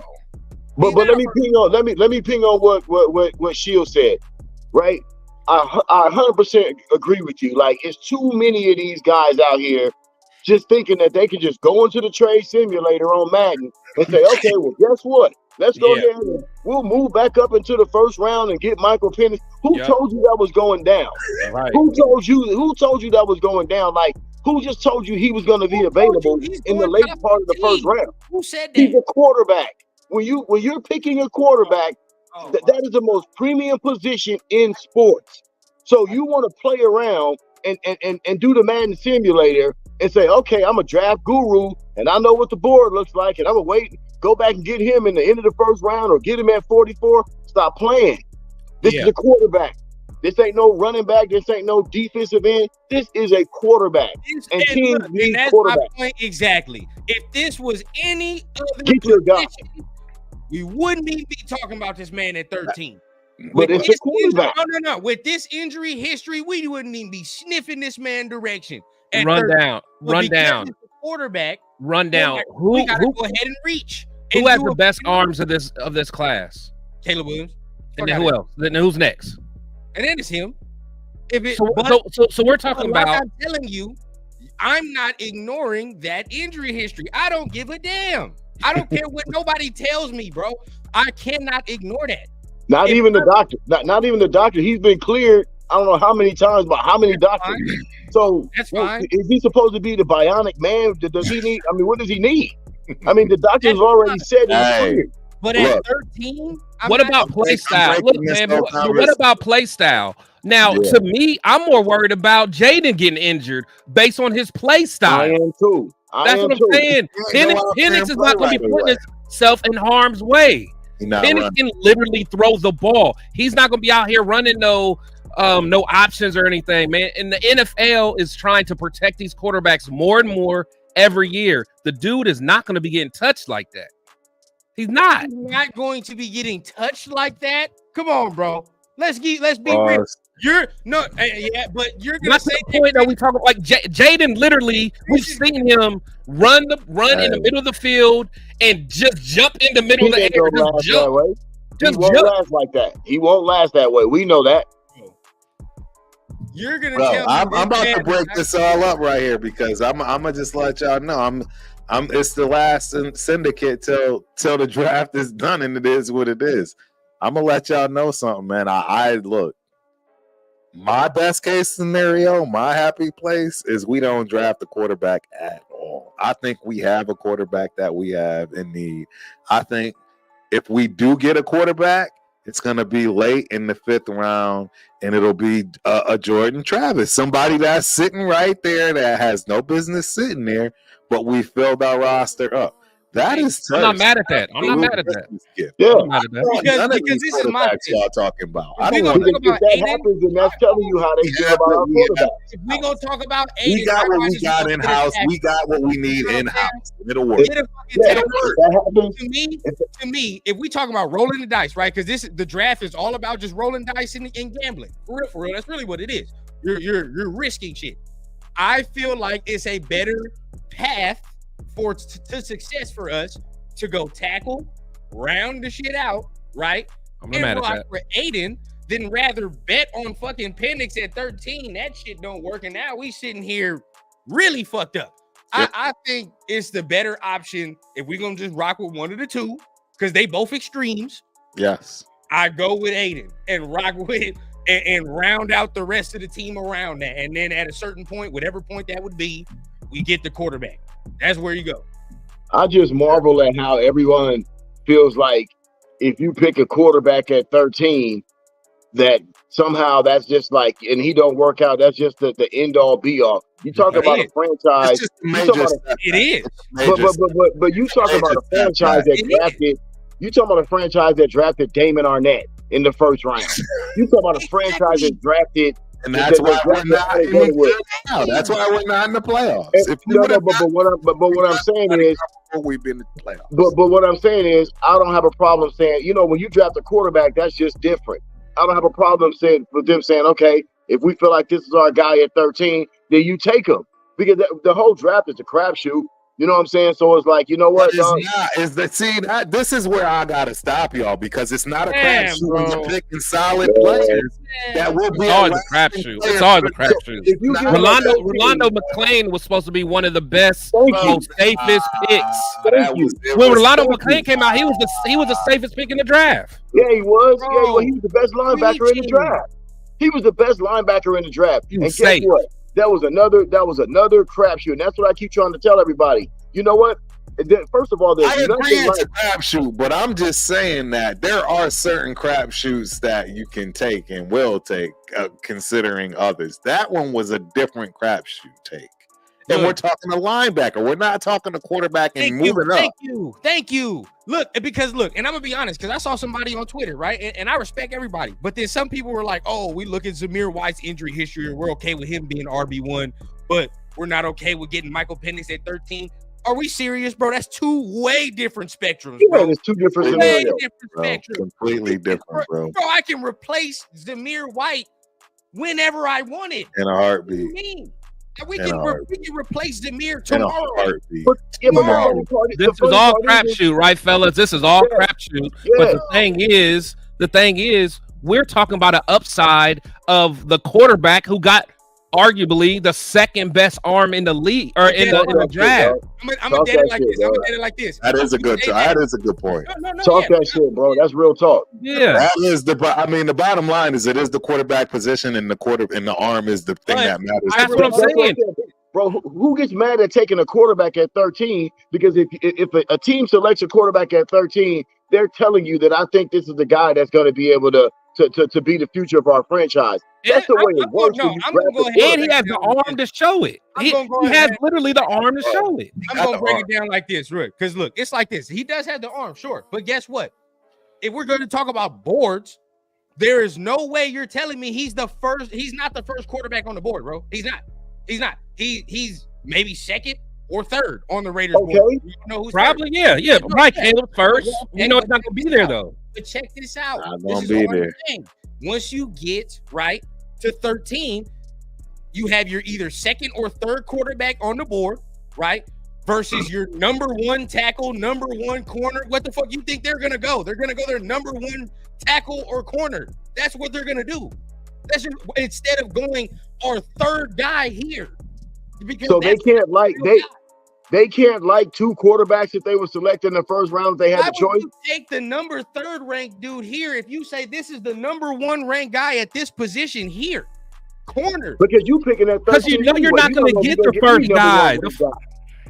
On quarterbacks, those first guys are going to go 1, 2, and 3. Yeah. And if they like Penix, and they like Daniels. This is what I hate too, right? You don't like JJ McCarthy, right? You don't like JJ McCarthy. Right. If he goes, like, say, just wild shit, he goes at 3. You don't agree with that, correct? That's a dumbass decision in your opinion. Correct. Yeah. So why the fuck would we do something stupid because somebody else did something stupid? That's what I'm saying, bro. That don't make no sense. Because JJ plays a position that you're supposed to have an arm and throw the football. Michael Penix has arguably the second best arm out of all of them. No one's ever going to say JJ has a top arm. No one says that. Harbaugh didn't think that. That's why they always hid him in those opportunities. If it wasn't for Blake Corum and wasn't for Donovan Edwards, the Michigan wouldn't have been shit on offense. I mean, it's just a fact. He cannot throw the ball. That's why 40% of his games last year he threw for under 150 yards. That's not a good arm. Harbaugh knows him. Harbaugh's hiding him. But if we're going to be real, Chris, it's not smart for this man to go in the first round at all. He shouldn't even be going in the first round. But guess what? Because of what you just said, he's a quarterback. They're going to do some stupid shit and pick this man top 3, which he should not be picked. Is that not what the draft is when it comes to quarterbacks, though? So why don't we see that all the time? And just pick. Hey, hold on. Hey, Raider Paul. They're available, bro. Raider Paul, you're right. I didn't just watch his combine. I was watching him at his daggone freshman pro day. I saw him coming out of high school. So, like, while you guys were watching his highlights this year, I've been watching him 3-4 years ago. You're right. I wasn't paying attention to him in his booty shorts and t-shirt. You're right. Get him, boss. Yeah. We're not doing that with the combine, bro. The combine is only like you said, bro, it's a glorified workout session. And I agree. Like booty shorts and tank tops. I agree with the whole JJ McCarthy. I don't think is all that cool. I don't think he's all that good. But regardless, they're drafting him for the potential, whatever. But I wouldn't agree with that. At the end of the day, I think if the Raiders are not going to get the number one dude who they really want at quarterback, who we all know they really want, right? You might as well trade back and say, "Fuck it, bro. We're gonna take." So they can't like two players. Before you go, Dad, because I know you're gonna have a big thing. Before you go, I say this, right?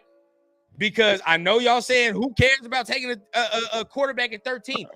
Jobs are on the line. Yeah. If Telesco picks this man with, first of all, the reason he's really even here is because the players he has picked in the first round may have been good, but in the past he's ignored their fucking injury history. He's done that, and you can see how it's benefited or not benefited the Chargers. Right. That's all I'm saying. Actually, right? A good point. That's a his great job point. Is on the motherfucking line, bro. If he does not get this shit right, it's over.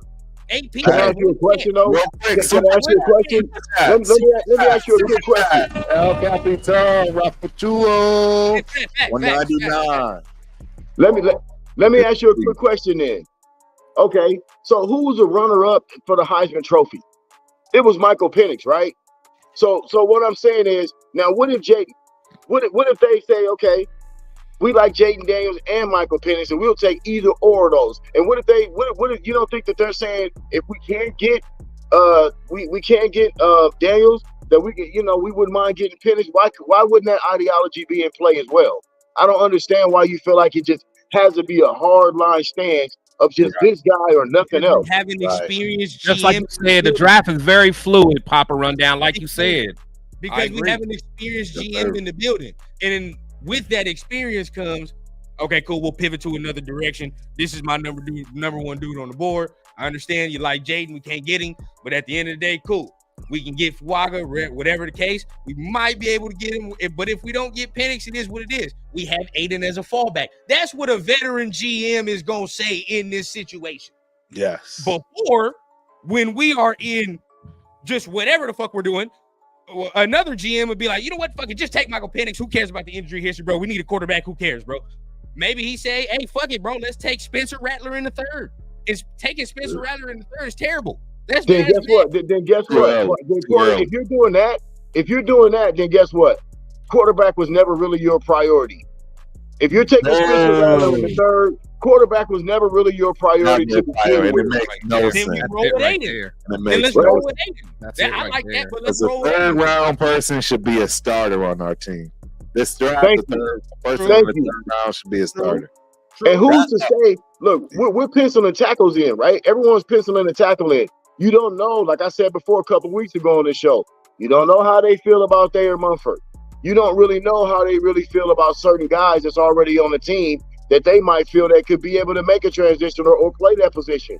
Like they might feel like they're in a position of strength at tackle already with an experienced Munford coming back, right? Because he's been endorsed by everybody on the team as being one of those guys that they got their eye on, right? So you just don't know. Yeah, this draft is rich with tackles, but this is also a rare draft where it's rich with a lot of quarterback potential. You know what I mean? So you have to be able to look at all of that in a vacuum, fellas. You know, especially you, son, because it's like Right now might be the time to strike while the iron is hot and get yourself a quarterback right now, because you might not have this opportunity for another 3-4 years. We don't know what's coming down the road. Right? Unless So Aiden is invest the guy. now. And then unless Aiden is that dude, then we shouldn't be worried, right? I Right. mean, Well, they're gonna tell us Thursday's gonna tell us. Gardner Minshew, bro. You can't sleep on Minshew, bro. And this is where I love it. can't Hey, be Chris, slept this is where I love it, bro. That's why I love the dead at right there.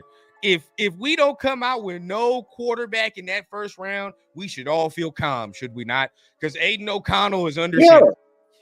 No, Like I said, it's because Aiden O'Connell or Gardner Minshew is under. So why center. do we want to go ahead and reach on some shit like Michael Penix at 13 when we got Aiden O'Connell? I What's the don't. point? We don't. I don't. It's not a reach. It's not a reach if you feel like this dude can take you to another level. That's not reaching if you feel like Michael Penix eventually can take you to another level that you don't think Aiden O'Connell can. That's just talked about Aiden O'Connell this whole time leading up to this as a savior. As a savior, we've talked about this man. Some people in here in the comments, right? Some people in the panel have talked about this man, Aiden O'Connell, like he's the next coming of Kenny Stabler, right? We've talked about this man, and draft time is upon us. It's over now. We gotta solidify it now. So at this point, if we don't come off with no quarterback in round one, we should be chilling because we have Aiden O'Connell. So why do we need to go ahead and get Michael Penix at 13? That's all I'm saying. Don't make no sense. Because we should get a tackle at 13, trade back. Cool, we got Aiden O'Connell. Let's rock. Playoffs. Am I wrong? Chat, you can tell me in the chat. Chat, you can tell me if I'm wrong. Tell me if I'm wrong. Look, I've already said it a million times. If AOC beats out Minshew, he's real. I'm sorry. This is because the bottom line, bro, I'm telling you right now, AP ain't playing no favorites, bro. He's trying to win. It's not what people think. I'm just letting y'all know. These people went out there and said, we're going to get the best available talent to push this young man. And if he continues to grow like he did during the season of his rookie season, where it was nothing but chaos and helplessness, and he can do it, he can do what he did with chaos and helplessness. Yeah, well, we got something. And I think that's what they're going to look for. And we'll find out. If Minshew's if we walk away from this draft, with no quarterback in the first round, and they telling you something, then they telling you that, hey, you know what, we believe in what we got in the house. Exactly. You know what I mean? So it's a win-win. Like I said, it's a win-win for us because just think about the excitement that you get. I don't care what team you on. Bo Nix, Michael Penix, Caleb Williams, all these dudes, Drake Maywood, all of them. There's nothing like having the anticipation and the excitement of having a new rookie quarterback on your roster, especially a first-round guy. It always brings optimism, and I don't care who you are as a Raider fan. If you draft a quarterback in the first round, we're going to be waiting with anticipation to see what the kid can do, right? Because that's what brings hopes to franchises, are young quarterbacks, especially first-round quarterbacks, right? That's what brings the excitement. That's what brings the hope to a franchise and the fan base, right? So you're going to get behind whoever they draft that quarterback for real. That's what I'm saying. Like, guys, don't make it complicated and say, oh, well, you know, we move back into the first round, we can get Michael Pitt. No, bro, if you like him at 13, if you're going to like him at 29, like him at 13. It's the same thing, right? Because we're trying to get that franchise guy to move the franchise along forward. So all I'm saying is, Raider Nation, I'm trying to talk you off the ledge. Come Thursday, if we move up a couple spots and get Michael Penix, don't be outraged. Don't be outraged because you're trying to invest in that trigger man for the future. If we don't draft a quarterback, don't be outraged because they telling you we got some men in-house already. So look at everything as the glass half full and not, oh, the sky is falling if we don't do this and we don't do that. Exactly. That's all I'm trying to say.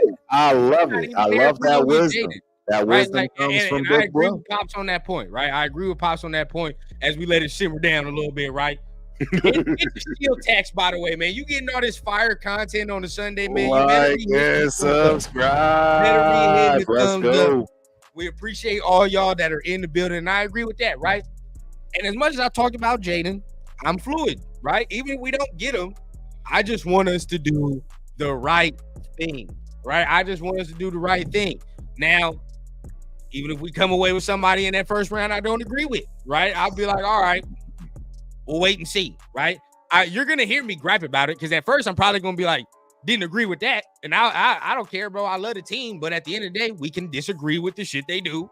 That don't make us bad fans. That don't make you a horrid fan, bro. If you don't agree with everything they do, so we'll see. But if it comes down to the season and they play well today, fuck it. This is what it is. That's good. So I want to ask this question, right? And I think this is this could sum it up for real. How important is this draft in, like, let's say the history? Let's say for going forward, right? For going forward for this team and this organization, the future history. How important is this shit? Would you put it in a big scale, Turf? How you feeling? So this is how I'm going to put it. It can literally be something that gets looked at, hindsight, as literally the pinnacle of what literally truly catapulted us back to where we belong and deserve to be, which is at the top of the league and dominating for the next decade or two. Or it could just have us kind of simmering in our mediocrity. Maybe get a couple playoffs, and struggle, if you will, because the bottom line is this is where we are going to find the quarterback of the future. And, obviously we can always be wrong on this, right? You could make a blockbuster trade. There's all things that can happen. But what I personally believe is that this is where we are going to find our quarterback for the next decade. Whether that means we go draft one, we don't, right? And it's already in-house, or still the other option of actually trading for somebody that's still in the league. That's still an option.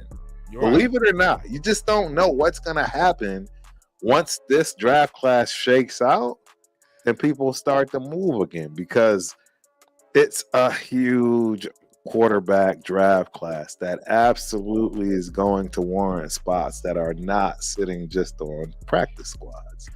It's a different era. It's a different age. You are seeing guys come out ready to play. CJ is showing that, right? I mean, he's gotten the farthest probably outside of not Montana, but Dan Marino, maybe another, rookie as far as at least winning this first, playoff game. So there's just a lot, man. There's a lot going on, man, and it can go either way. What I think is we have such a strong team right now that it's not going to be so pivotal. It will if we do the right thing and pick up a lot of starters. Then I think you're right. It's now we're solid. Now we've created that depth, and we've created that. You know what? It don't matter who goes down during the season because the next man is up and he's ready. And now nervous, And the reason I pose this question, and I know somebody said, every draft is important. Some people may say that, but I don't know. For us, it just feels like tick above, bro, because we've been so bad. We've been so bad. We've only hit on like 30% out of our last 10 draft picks. Right. So it's bad. It's not good. Bad. You know what I'm saying? We're not good. So I feel like it's real important. But Pops, how you feeling as far as the importance of this draft? I'm gonna take a little page out of Turf's book. And I agree with you.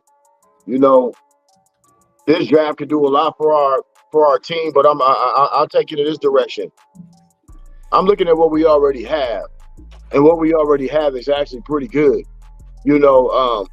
This draft class, if done right, could I don't even know if I can say it help us make the playoffs like that. I mean, just like rookies are great, man, but we've got a lot of guys that are proven that. We've got a lot of guys that were rookies a few years ago that have come into their own. Trayvon Merrick, the Malcolm Coates, the Nate Hobbses, and all these guys. And I'm still even a believer in guys like Ja'Cory and Bennett, because I'm patient with things. And I just feel like this draft class right now, it can just help us supplement and get better a little faster. But, when it comes to draft classes, to me, it always takes 1 or 2 years, 2-3 years to really see the fruition of what's really going on. Like with the guys I just mentioned right now. So the draft is fun. The draft is exciting. but we already got a bunch of veterans on the team already, i.e. Devontae Adams and, guys like Max Crosby and all, we got guys, Christian Wilkins. So, right now we kind of ready-made to get in there and go and start trying to win football games, no matter what goes on with this draft class right now. At the end of the day, now I want us to draft smart. I want us to really add, like you said, Turf. I want to still add starters in the third round. I'm looking for starters and starting caliber players in the third round. That's why I posed the question earlier, because I get excited about I get excited about round 2 and beyond, just because I think there's so much you can do in those picks as opposed to just putting all my eggs in one basket for round 1, right? So to me, round 2 and on, yeah, it could be a great draft for us to really stockpile our depth right now and really solidify some positions, i.e. maybe another linebacker somewhere, grab yourself another running back. Definitely think we need to grab a receiver. I'm in the camp of, I want another playmaker. I still think there's some guys that we should add that can put the ball in the end zone in this draft. I feel like we need to be looking at that as well. Another running back, another receiver. Definitely. Yeah. You know what I mean? So I just look for us to supplement our existing roster right now and upgrade us. That's how I look at it right now, just to push us forward a little bit, because we already got everything in house to do what we need to do. That's me. Oh yeah, I agree. Chris, where you at? How important is this draft? But I agree with everything you just said, Pops. Definitely. Good luck. Yeah, it's I think it's very important. That's why, my expectations is whoever we get in them first 3 rounds for sure need to start and hopefully be day 1 starters. We need at least 3 starters coming from this draft. Later on in the draft, maybe we can get a couple diamond in the roughs, but those are going to be folks that I feel that we can develop into something. But a lot of people are talking about this draft, how important it is. It absolutely is important. But like Papa Rundown said, it's more important about the development of the year 2 people, because people got to realize, that's where you start, seeing the, benefits of your draft is, year 2 and 3. Like it took, Malcolm Kuntz a couple years. It took Trayvon a couple years. It took, I can't think of who else, but Hobbs. It took him a couple years, man. So you just got to, so next year, this upcoming year, we need Tyree to take a big step. We need, if Aiden's gonna be our guy, we need him to take a crazy step. We need Ja'Corian Bennett to take a crazy step. So to say all that, to say this, it's very important, because if we have a dud in this draft, Telesco is going to lose a lot of credibility, and that's going to put more pressure on AP, him coaching those guys that we got on the field. But you know what's so funny, Chris? Can I say something real quick off that? That's why it's very important to have a coach like AP right now, because even if this draft, we don't knock this draft out the park, he's already created a culture. Remember, these new kids that we're going to draft next week, they're coming into the culture. We already established a culture, right? A culture's been established already. So there's an expectation at a level that we already are expecting out of ourselves before we even draft anybody. So that's why, it is important. You know what I mean? This draft is important. But like I was saying before, don't forget, we already got an infrastructure and culture there ready to go now.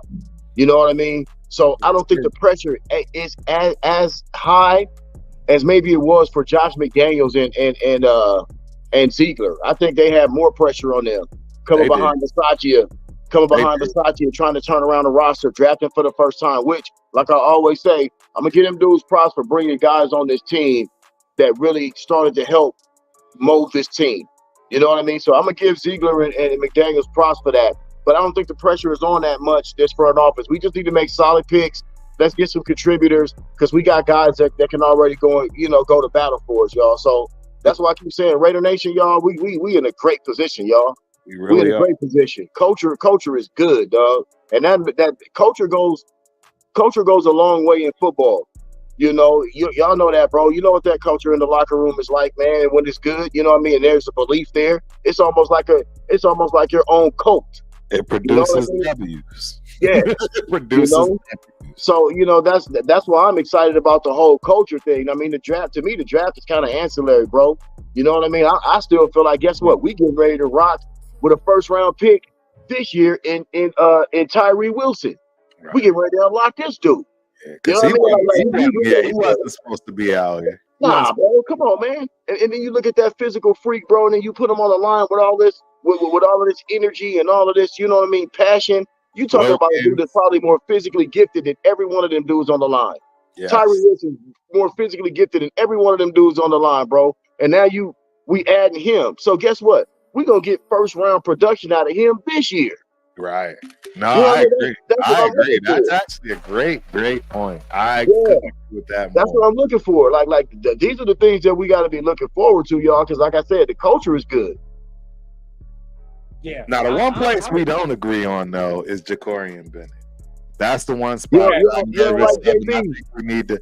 Before Turf goes, because I do have that right here, and I do have kind of our last topic of the day. So make sure you guys are hitting the like, hitting the subscribe button if you're really feeling what you're hearing. It's much appreciated, man.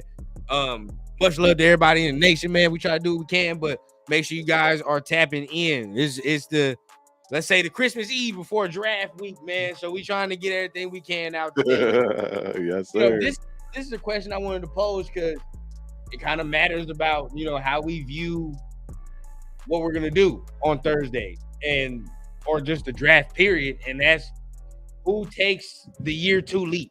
You know what I mean? Like, what players are gonna take that year 2 leap? So I want to start with Chris. In your opinion, what players are gonna take that year 2 leap from last year? We just talking about one player. I'll just pick one. Yeah, do two players. Do two. 2 players. I think the biggest leap is going to come from Trey Tucker.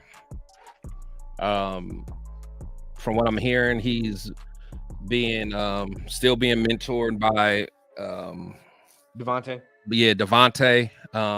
Heard a lot of great things. I mean, for Devontae to say that is his favorite rookie he's ever played with goes a long way for me. So someone like Devontae, when he speaks, I listen and I take it as the gospel. He just seemed like that type of person. And of course, the second person, I think it's gonna be Jacorian Bennett. Wow. Okay. Go three. 3. Then I'll go Michael Mayer because I think he'll have a competent quarterback. He'll have a competent offensive play caller that knows how to incorporate the tight end. So yeah, I'll go those 3. Well, you cold with it, dog. I like those 3. Yeah, I like them too. I like them too. Go ahead, Pops. Who's your 3? I no doubt. I already told you, man. I'm a big Tyree Wilson guy. So, off the rip, I think Tyree Wilson's gonna be a beast. You know what I mean? I'm looking for some seriousness for that kid this year. Really looking forward to him. And my second guy, Aiden O'Connell, dog. I really, there's just something that I see in this kid, bro. Like, and I hear from this kid that I can't count him out. And I know us Raider fans, we get somebody to play halfway decent for us, and we love him for life. But this dude just showed me something. He showed me something. So, I just look for him to have a great improvement, great understanding of what he's doing going forward in year 2. And the one thing I absolutely love about the kid, there's no fear in him. There's no fear. You know what I mean? And he's also been endorsed by his teammates as well. That says a lot. And the third guy, dog, I'm gonna do that. God, man, it's 3 of them. And Shield, you ran down all 3 of them, bro. The Michael Mayer one was beautiful, but I'm gonna go with Jacorian Bennett too, because I seen some. And I'll be honest. You know what? I saw competitiveness from that kid. I think that kid got, he had some bad calls against him. He had some calls against him that I thought was kind of iffy. You know what I mean? But he showed some dog to me, and he showed some fight, and he got athleticism, and I just seen competitiveness from him. So I'm not going to count him out because you know what? I was kind of like that with Trayvon Merrick as well. And don't get me wrong, going into last year, Trayvon was on his last leg with me. I'm patient, but I can't be, and he was on his last leg, but he pulled that shit out and started playing like we projected him to play. I think the same thing could be true for Ja'Cory and Bennett. Okay. I like that list. I like that list. All right. Turf, where you are? Oh, I'm ready to go. I'm ready to rock with this one. I'm ready to rock. So you already know I got a 1A and a 1B. I'm putting AOC at 1A as far as who's going to be the most growth. And I should actually say he's 1B because there is a possibility he doesn't start. But if he starts, I think he'll have the biggest growth of any player on our team, period, point blank. My second one is Zamir White. Zamir White is absolutely... He's not a second-year player. This is his second year. He drafted in 22, right? 23 was his first year, right? 24? Well, no, he's going into his third year now. Oh, okay. So, well, I think being the guy for the but first... he didn't play much. Yeah, he didn't play much. I think he's going to have a breakout year as far as, just based on those particular... I feel that. That's real shit too. Yeah, and then my third one is already somebody that was brought up. I actually have an A and B on my third, and that's going to be Michael Mayer and our Tyree Wilson. I can admit when this kid started to pick it up. I know he had the foot injury and some things going against him. That dude get me excited, Turf. I don't know what it is, bro, but it's like I like dudes that are just. I like guys that have things that you can't teach. You can't teach. Exactly. You know what I'm saying? My problem with him was the fact that he was thrown in before he was ready, and he looked terrible. He looked terrible. You know what I call dudes like him, bro? I call dudes like him. He's a come out the womb dude. Dude came out the womb looking like a D. You know what I mean? He'd come out the womb, dude. So, he's one of them dudes you can't teach those. You can't teach all that, bro. So, absolutely. I'm excited. But yeah, those are my three, bro. I mean, I think they're just prime, ripe, and ready, and I think they're going to show out and have great years. I like that. And if not with AOC, I mean, it just only gets better because that means Minshew actually just flat out beat him out, and he's just better. And we already know he's a dog anyways. Right. So I agree, man. I like that. For me, I'll go Trey Tucker for sure because I was on Trey Tucker from the jump. Even when we got him and even still had Hunter Renfrow, I could see it from the jump. I'm like, yeah, he gonna probably take Renfro's spot. So I think he'll go ahead and be more than what people may peg him to be as just a deep threat. I think he can be more than that. So I think he'll go ahead and take that leap. Of course, we rock with Tyree Wilson, right? We go with Tyree Wilson. Even when y'all was getting mad at me during the season, I'm like, bro, just give him time. Y'all like, man, get this man out of here. Yeah. Oh, I ain't gonna lie. I was one of the worst. I'm letting y'all know right now. When it came to Tyree Wilson, I was just not happy. No, see but look, my son, he was all over him, and I kept saying, hey, man, like, can we give a kid a break? I mean, listen, I'm just not gonna look at a guy his first 3, 4, 5 games and put a judgment on the kid. I can't do that. I gotta be patient. I got to get these guys, even if he didn't have a foot injury, give these guys a little time to get assimilated, you know what I mean, and learn the game. And this wasn't his fault. He had no business being out there. He was injured. So yeah. But you know what, Turf? I think in the long run, I think that early struggle is going to help him. 100%. You know what I'm saying? 100%. Yeah, I think the early struggle is going to help him. Yeah. I think he's going to definitely, build up. So that's my 2. And for the 3, right, I go ahead and put it on there because I kind of liked his film last year. And I'll just say because I just want to say somebody different because I was going to say Michael Mayer because I really do like Michael Mayer. Everybody's he's just for somebody to say something different. Chris Smith. I say Chris Smith, the safety. I think he might go ahead and do some things on this next year. They might have a couple packages for him to come in. I think he was playing a little bit last year. We didn't play too much, You know what I mean? I think there's going to be some packages for him to get in there because keep this in mind. I think there's going to be some packages for him to get in there because keep this in mind. Epps' contract is coming up. Trayvon's contract is coming up. Right. And the thought process in mind was to see what he is. So they got to see what he is. Hey, fellas, can I pose a quick question real quick? Something just came across my mind. What, just one player, a dark horse player, not a mainstream guy, you know, the guys that we know already. Like, who do you think can maybe step up and become like a dude you could be like, oh shit, now we got this guy, like a Malcolm Kuntz, like Malcolm Kuntz did last year, right? Who do you think can name me one guy, offense or defense, that people don't see coming? All right, name two. I think Trey Tucker and I think Ja'Cory Bennett. Deeper than that one. Deeper than that. Yeah. Deeper than that. I think our offensive guard Parham. I think he might have a big year. I think he might, build on what I think he ain't had it created. Like he should have. Then if I had to go deeper than that, then I would say, I don't know how I can go deeper than Ja'Cory, and he was a fourth year guy or a fourth round pick, and nobody likes him but me. True. So I'm gonna say. So if I can't do them, if I gotta go deeper, then I think Nesta will have a resurgence. Ooh, that's a nice one. That's a nice one. Nesta. I was gonna say this. Are we like done with Byron Young too? Like, is that something like we're? He was a miss as soon as I saw him. I don't even know what dude looked like, bro. Like he was a miss as soon as I saw him. Is he a part of the team anymore? Yeah, he is. He's still on the team.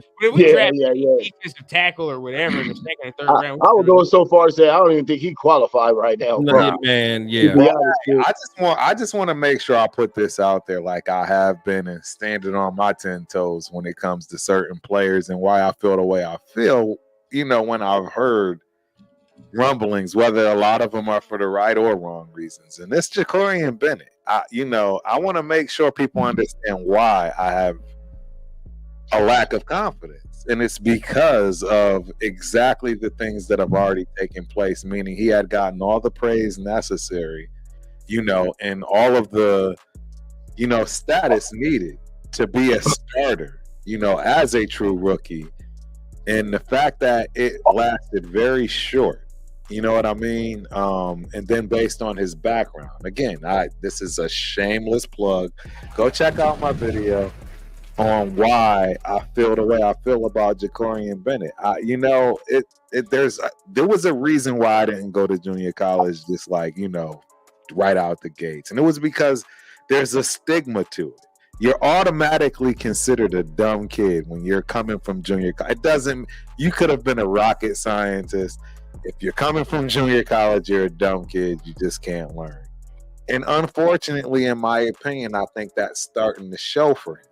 And it's because of the defense.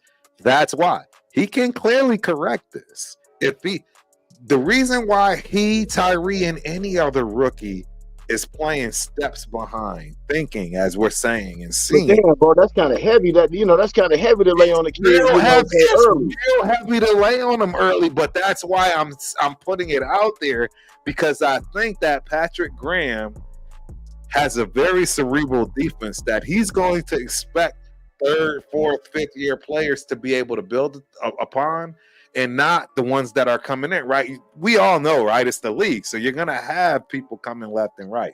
But those solid guys, he's expecting to build on that. Yeah, but okay. I don't know if he has the mind to get there. I think we need more of a sample size before we can really judge him like that. Right. You know what I'm saying? I agree. Yeah, like the sample size we got though was he was the bona fide king. He was the and I saw it at camp myself. The guy was bona fide. Yeah, this is the dude. Not only the speed, but everything else was looking sharp in training camp. But as soon as that season hit, because look, the bullets get to flying, and now you playing against Tyreek Hill and everybody. Okay, But like you said, and that's what I was saying earlier about Ja'Cory Bennett.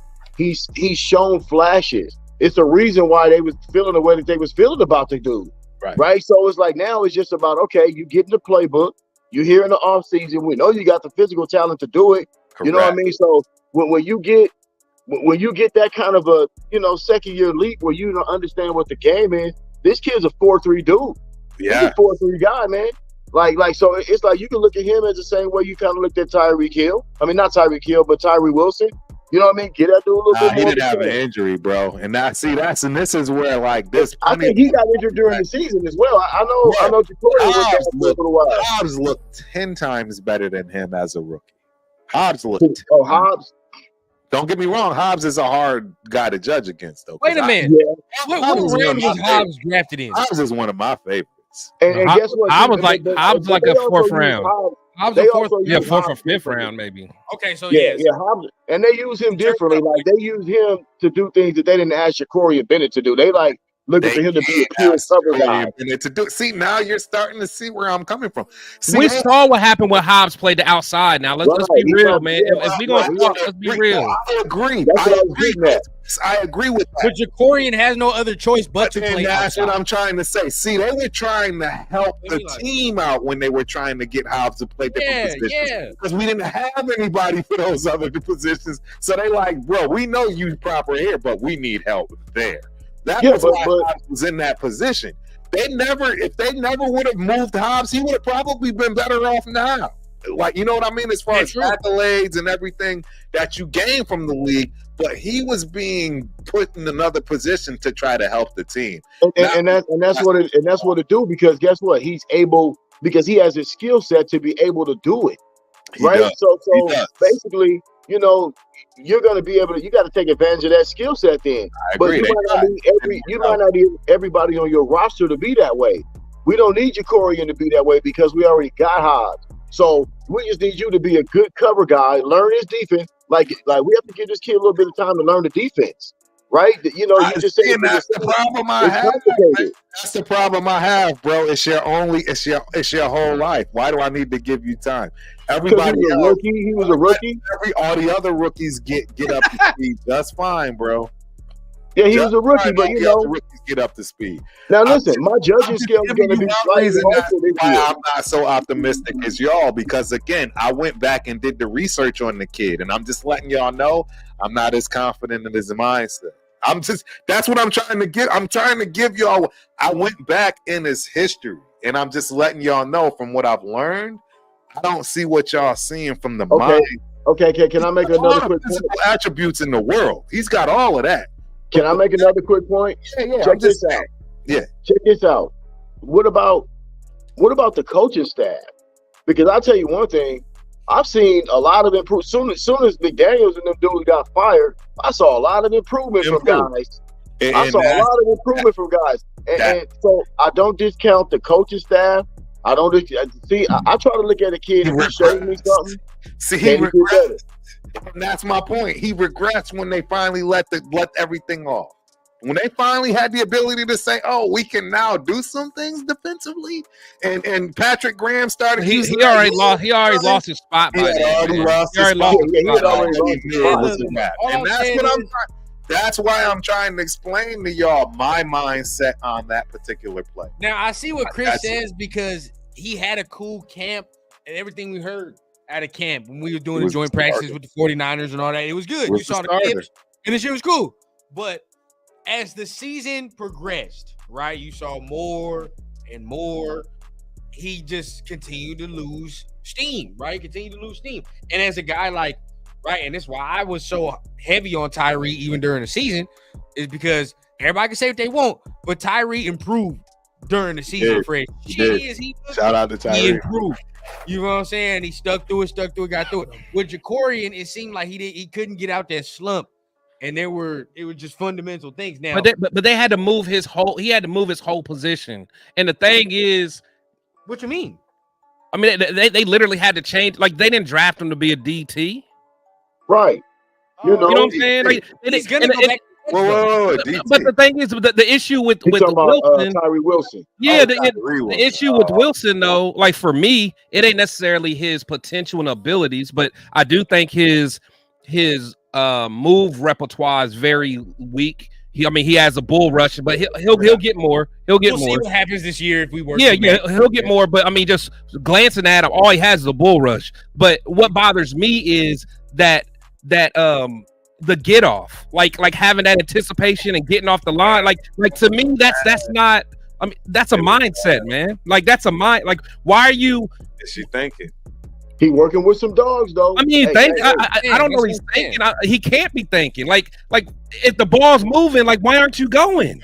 Yeah. You know what? But look. Thinking about what you're supposed to do. Look at Malcolm Kuntz. You know what I'm saying? Like I wasn't the biggest Malcolm Kuntz guy. My son will tell you that. I wasn't the biggest Malcolm Kuntz dude. A lot of people. I kept saying, "Oh, I don't see it, son. I don't see it." He kept saying, "Oh man, you know." And this is a couple years ago, but the kid has worked his ass off. Max has been in his ear. Like that's what I keep saying, fellas. Don't discount all that. Like we just looking at, we think we're looking at the finished project and we trying to project. I agree there. I do agree there. We're really not looking at improvement. Like this is just me off the rip. I'm gonna give these kids at least 2 years, bro. No matter where you draft it, I'm not gonna put no opinion on you. And that's fair. Unless I see character issues or if I see effort issues, then that's something different. Character and effort issues are different. But if I'm looking at ability and I don't see playmaking yet or everything 100, I'm giving you 2 years. And then that's my issue with Wilson though. To me, I saw effort issues. Now he didn't do it all the time, but sometimes, and I know people want to act like his foot hurt or what. If your foot hurt, then don't be out there playing. Like it looked like to me, there's a lot of times it looked like it was effort issues. And even Matt said I had to stay on Tyree. So like that's what bothers me. Now if conditioning, I think conditioning. Yeah, maybe that's it. And maybe that's it. It's a lot. It's a lot. I mean, he came in hurt. Like that's what I think it was. Can I say this? I'll say this, right? Y'all can say y'all can disagree or agree, but I think because you bring up Kuntz, I think it kind of differs when you talk about effort. I think about Kuntz because I'm not gonna lie to you. I think Kuntz could have been doing this shit since the time he got drafted. Right. But something about this, and you can he was in the doghouse. He was in the doghouse. He looked like he'd be dejected like a motherfucker. Like he's not in it. He ain't in it. Like he ain't. You can tell. It just look that regime. That McDaniels. But hold on though. Even with Gruden's here, you could tell they probably wouldn't fuck with him to a degree. But I feel like since he's been drafted, he could have been doing this. I feel like with him, it was more like a effort thing. With Tyree, I don't really get that sense. I feel more of like it was a confidence in I agree. With it. And when I see that, you don't know what he's doing. Too much thinking. Like, hey, bro, you gotta get confidence in yourself, bro. You gotta play on Sunday. I gotta stay on you because if I don't, this motherfucker gonna start sinking into the weeds or whatever the case. And you know how it is. How come Corian can't get that same grace? Yeah, that's what I'm saying. What grace? Like, why can't we give him that grace as That's what I'm saying. That same grace rundown talking about. Because for one, he's playing a harder position. It was backwards though. The reason I can't give him grace is because it was backwards, meaning that Tyree came in injured, and we knew he wasn't never supposed to. Exactly. While Jacorian Bennett was hard it is to play corner in the NFL. I agree. How many Sauce Gardners just walking in the door, locking motherfuckers down as soon as they step on the field as a rookie? Like, come on, this is cornerback. No, Dad, listen to what we're saying. Listen to what we're saying. And y'all may not want to hear this, but it's true. Jacorian has a shorter fucking leash because he's a corner. Exactly. He don't have the leash that Tyree does. Man, we can't be harsh on these young players like that, dog. Come on, man. Yes, we can. And come on. He don't have to. Because but the way y'all talking about him is so finite. Y'all talking about him like the dude's just gonna be a bum. That's what I'm saying. That's what I'm saying. That's what I don't get. I don't think the mindset is there for him to catch on to where when he's a 4th, 5th, 6th year player and everybody's expecting him to be in the bag of tricks. I don't see it. That's what I'm damn, dog. I mean, we gotta we gotta give the man at least another year. Hey, Papa Rundown. Again, I have to divulge. I went into his backseat. Y'all, I don't know if y'all listening. I went into his background, and I'm just telling you, I can't just sit here and say everything about the dude when I say I went into his background. But what I'm explaining to y'all is I went through his background, and I don't think he's got the ability. I don't know any other way to put that nicely. I'm just based off of what, Turf? Okay, I all right. just- All right. I went based off of his Okay, good. okay. Y'all want me up? I'm up, man. Y'all want me up? Let me scoot up to. All right, man. Okay, now I'm trying my best, man. I was about to chill. I was chilling, man. Yeah. What are you basing that off of? You keep saying that. You look in his background. What are you basing that off? Because he went to JUCO. His academic background. Off his academic background? Yes, because you need to. I got a question for you. Right, I got a question for you. When's the last time you seen a dumb Hall of Famer or a dumb that actually did it?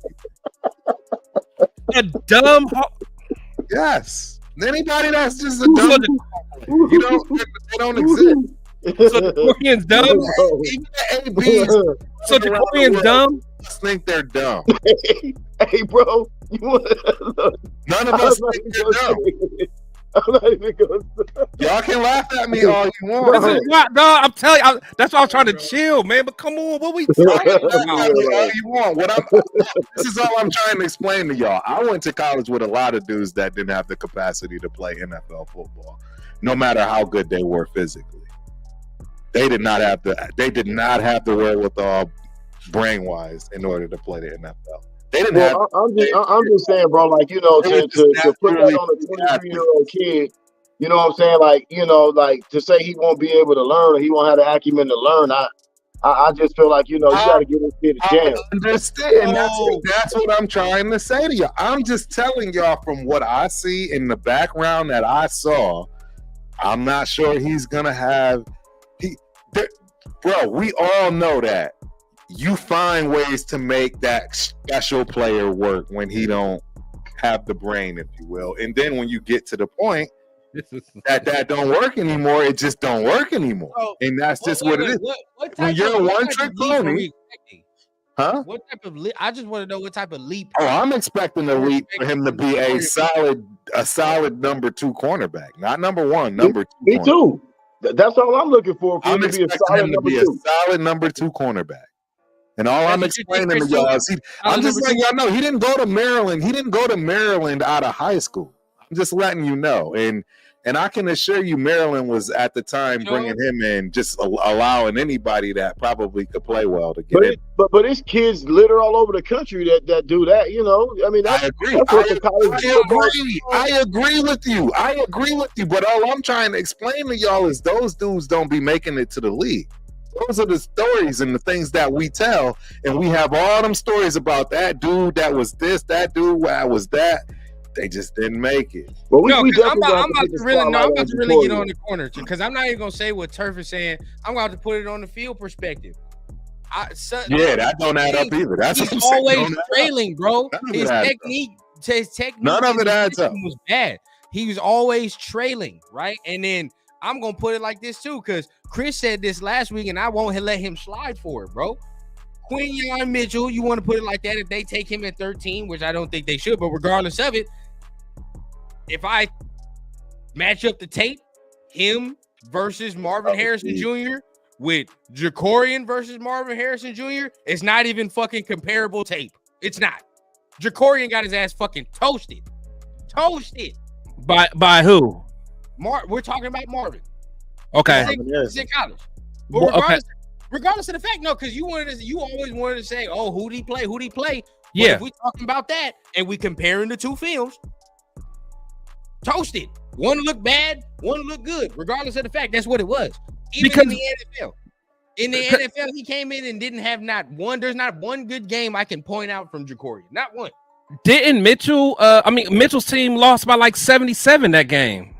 But regardless, so of course they didn't have to throw it to him that much. The team put up 77 on his defense. We talking about tape, bro, from a corner. They did not throw to this man. Regardless of the fact if the other people, there's Toledo, regardless of it, bro. So, but damn, if they up by 77 points, I mean, that's what I'm saying. See, that's what I'm saying, man. It's like I don't know what else to say, man. I don't know what else to say, bro. They put up 77 on his defense, man. And you would, if you talk, okay, but look, if you're talking about Ohio State having 77, you would expect Marvin Harrison to have how many yards and how many touchdowns on it? Just blindly. I don't know. It looked like everybody scored. Everybody and their grandma. I mean, he probably didn't play that much. Look, blindly. He probably didn't play that much. Answer the question blindly. How many touchdowns? If I told you Ohio State scored 77 points, how many touchdowns, how many yards does Marvin Harrison have in that game? Blindly. See, me knowing Ohio State, they probably just ran. They probably did whatever they wanted to do. So I don't know. We'll say he probably had a touchdown, man. Who knows? You know, good and goddamn well in your heart of heart, you like this man probably had over 100 yards, probably 2 of them touchdowns. Or regardless of no. What probably happened? They probably just ran the ball. They just did whatever they wanted. Whoever was open, it was just a field day for everybody. And then Marvin Harrison probably left at halftime. Regardless, you still think that Jacorian will have a better career than Quinyon Mitchell? I can't see that. I do. I can't see that. Because especially if he's going to be in a position where he has to play a lot of man. Where who has to play a lot of man? Mitchell. If you watch him, he plays off a lot. And he does read the quarterback. But my thing is, in his whole conference, the best quarterback in his conference plays on his team. He didn't play against no good quarterbacks. And I'm not saying he can't. Against whoever he played against, he did well. So I'm not going to put that against him. But I'm just saying he didn't play against no quarterbacks that's going to look him off. That's going to, look on the other side of the field. And if you got a quarterback that is just, tunnel vision on where he's going to go. Step drop. Okay, I'm coming in taking that. That's what he did for most of his stuff. That's all I'm saying. I'm saying. Whereas where Bennett played in the Big Ten against the guy y'all love, AOC, then he played against Stroud. He played against all these other dudes. He played against Garrett Wilson. He played against Olave. He played against Marvin Harrison. Like it's different. He was a 7th-round draft pick either. It wasn't like he a 7th-round draft pick. You know what I mean? Like the dude was drafted in the 4th round, if I'm not mistaken. Like, I mean, come on, bro. We still looking for starters, and he started a couple of games. This is all I'm saying. But this is all I'm saying, right? You say he played against all them people. He was a 4th-round pick. Yeah. Quinyon, for whatever you want to say about his school, he is getting stacked up in between Alabama, Clemson, and all other type of corners, and he's still regarded as damn near the #1 dude. Well, guess what? We gonna guess I what? love that you said that, but Christian Gonzalez ain't in that draft class. Weatherspoon ain't in that draft class. Even Porter Jr. ain't in that draft class. Deontay Banks ain't in that draft. That's 4 guys right there that will likely go in front of Mitchell if he came out last year. I'm not going on that Joey Porter. Stop that. No. A lot of people wanted Jerry Porter, and he played well. That's a good point. That's a good point. Porter was a 2nd-round pick. They talk about this man as a 1st-round pick. It's not. No, because he slipped. He slipped, but the thing is, a lot of people had him going in the 1st round. I agree. Yeah. Could have been, but he was a 2nd-round pick. Regardless, this dude's. But he ain't playing like that. Yeah, he was a 2nd-round pick because you got dogs like Christian Wilkinson or Christian. And what's the name? Witherspoon. Dog. Them dudes went in the top 15. Who? Or regardless, Gonzalez even slid. That's what I'm saying. 22nd. What are we talking about, bro? Them motherfuckers slid. It's not like everything was getting pushed back because the corner depth was so damn large last year. He probably would have been the 3rd cornerback taken. Man, don't be surprised if the 3rd quarterback taken wasn't a top 15. He might go like around 15, something like that. Don't be surprised if Mitchell goes around 15, 16 somewhere. Right. You know what I mean? He's there when we go to pick. That would shock me. No, it would not. You know what? Hey, fellas, I didn't get a chance to tell y'all my dark horse guy. And that my dark horse guy is Isaiah Palomar. That kid right there is one kid. That's Rundown's guy. That's Rundown's guy. Keep your eye on. I think he's going to be a very versatile chess piece in this defense. Yeah, that's a good one. That's a good one. I already know, man. Palomar, if he can do what I think he can do, and we can use him for this damn tight end problem we have. Yeah, very instinctual player too.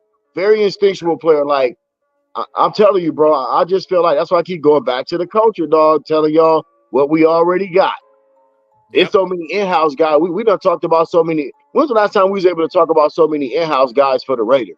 We usually talk about free Never. agents and shit. Exactly. You know, we Always. usually trying to figure out who we gonna get in the draft. We got in-house dudes that we can get behind and rock with, which is exciting.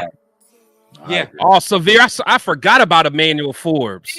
Yeah, bro. Hey, I Severe, forgot about. Yeah. exactly. So We even forgot about him. So don't even talk to me is about Mitchell better? Oh, wait, hold on. Is Mitchell better than Forbes? Is Mitchell better than Forbes? All right. Yes. Okay. All right. That's cool. I just wanted to. You don't think Mitchell is better than Forbes? No, I don't. He's tripping, bro. He's tripping. Forbes is one of the most productive college corners that ever played the game. Once again, Ever played the you know game. what? He was Forbes had garbage. his ups and downs last year. He had his ups and downs last Forbes year, was but every terrible. rookie is. But he played well in some games. Forbes was Exactly. nice. He played well in some games. Like I said, like Yeah. everybody started making finite decisions on guys. Benched, just like Jacorian got benched. Bench. He was He bad. did. Yeah.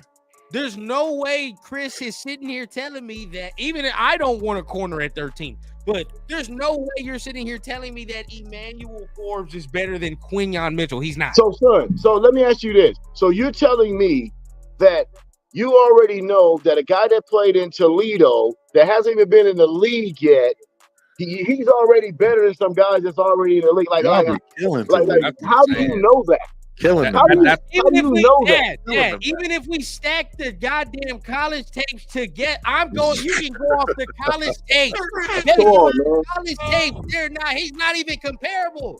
No, Emmanuel Forbes, he literally was the most productive corner to ever play in college. I think he had the most pick sixes ever. Well, that doesn't mean it translates. He's talking about college. Okay. That's the same thing we talking about with He Mitchell. just talked about college days.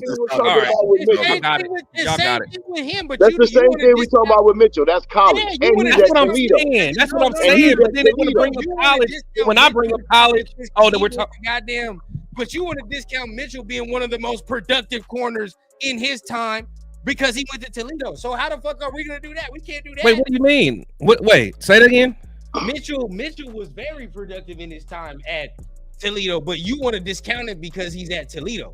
So regardless of the fact, I'm like, you can't discount what he's done at his college because he went to Toledo. I'm not. Like just like I didn't say Emmanuel Forbes was better than Gonzalez or Weatherspoon. So that's what I'm saying. I'm not saying just what he did in college is going to make him better. I'm not saying that. And shout out to my guy Severe. Forbes was ass, and I said so before the draft.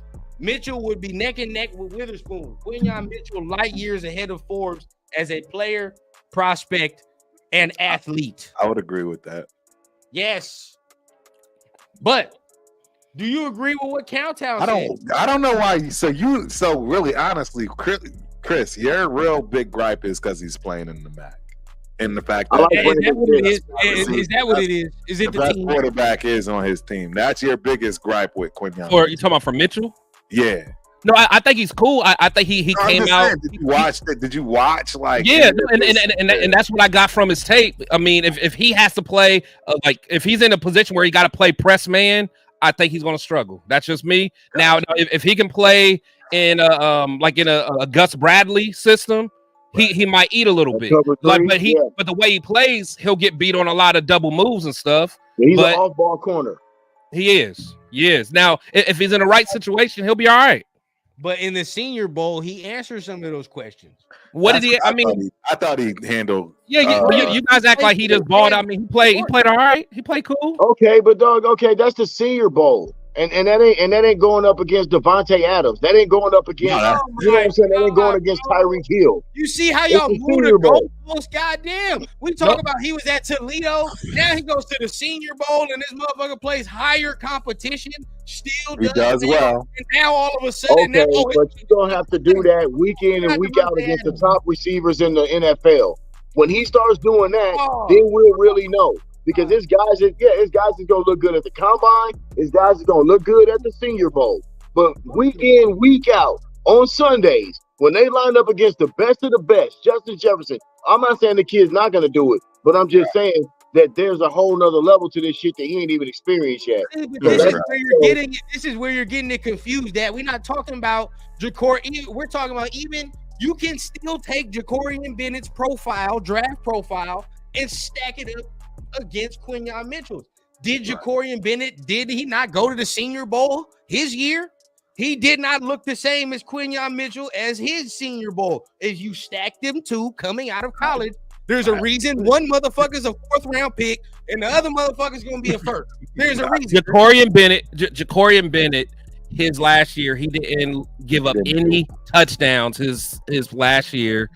And that's just a fact, man. He wasn't even he got thrown at more than because Deontay Banks was on the other side. So if you got to pick out of the two, Deontay Banks is usually going to. I mean, Jacorian's the one that was getting thrown at and give up one touchdown. I mean, basically, y'all kind of talked about Jacorian Bennett, like Damon Arnett, like this. Yeah, this dude just total ass. Like, so it's like, like I said, just get a kid a little bit. Corner in the first round, that shows us all we need to know. And I guarantee you they won't do that. Everybody been sitting up here talking about, they're gonna get Quinyon Mitchell, or they're gonna get Terrion. They're not getting either one of them dudes, bro. Right. I agree with that. That I agree with. Nobody's picking a cornerback at 13. That's just not. There isn't a cornerback that's worthy of 13 in this draft, in my opinion. No, we need to say if we don't get that quarterback, we're gonna solidify them trenches one way or another. If they walked out of here with Byron Murphy the third, I'd do backflips with him. I know people be happy with you. I would take that. Now, let's see what Cowtown says. Do you guys agree with this? And before we continue, everybody continue with the comments. But you know what time it is, bro? You got to pay the shield tax. If we gonna continue, man, pay the shield tax. Subscribe. Likes up. That's all we asking, right? We not over here hitting you over the head for donations, although they appreciate it. But at the end of the day, just pay the shield tax. Hit the thumbs up. But as we can see, right? Can we all agree Braden Fisk needs to be a Raider? What do you guys feel about it? Absolutely. I mean, it's just when do we get him though? Cal won him at 13, and I think he's smoking angel dust. Yeah, he's second round. I love Fisk though, but I would take him over Penix. 13? Yes. Oh, come on, dog. Come on, bro. Come on, bro. You got we're living over Penix at 13. We're living it. I would. I'm not laying now. Yeah. Second round for me. If we walked away with him in the second round, I could rock with that.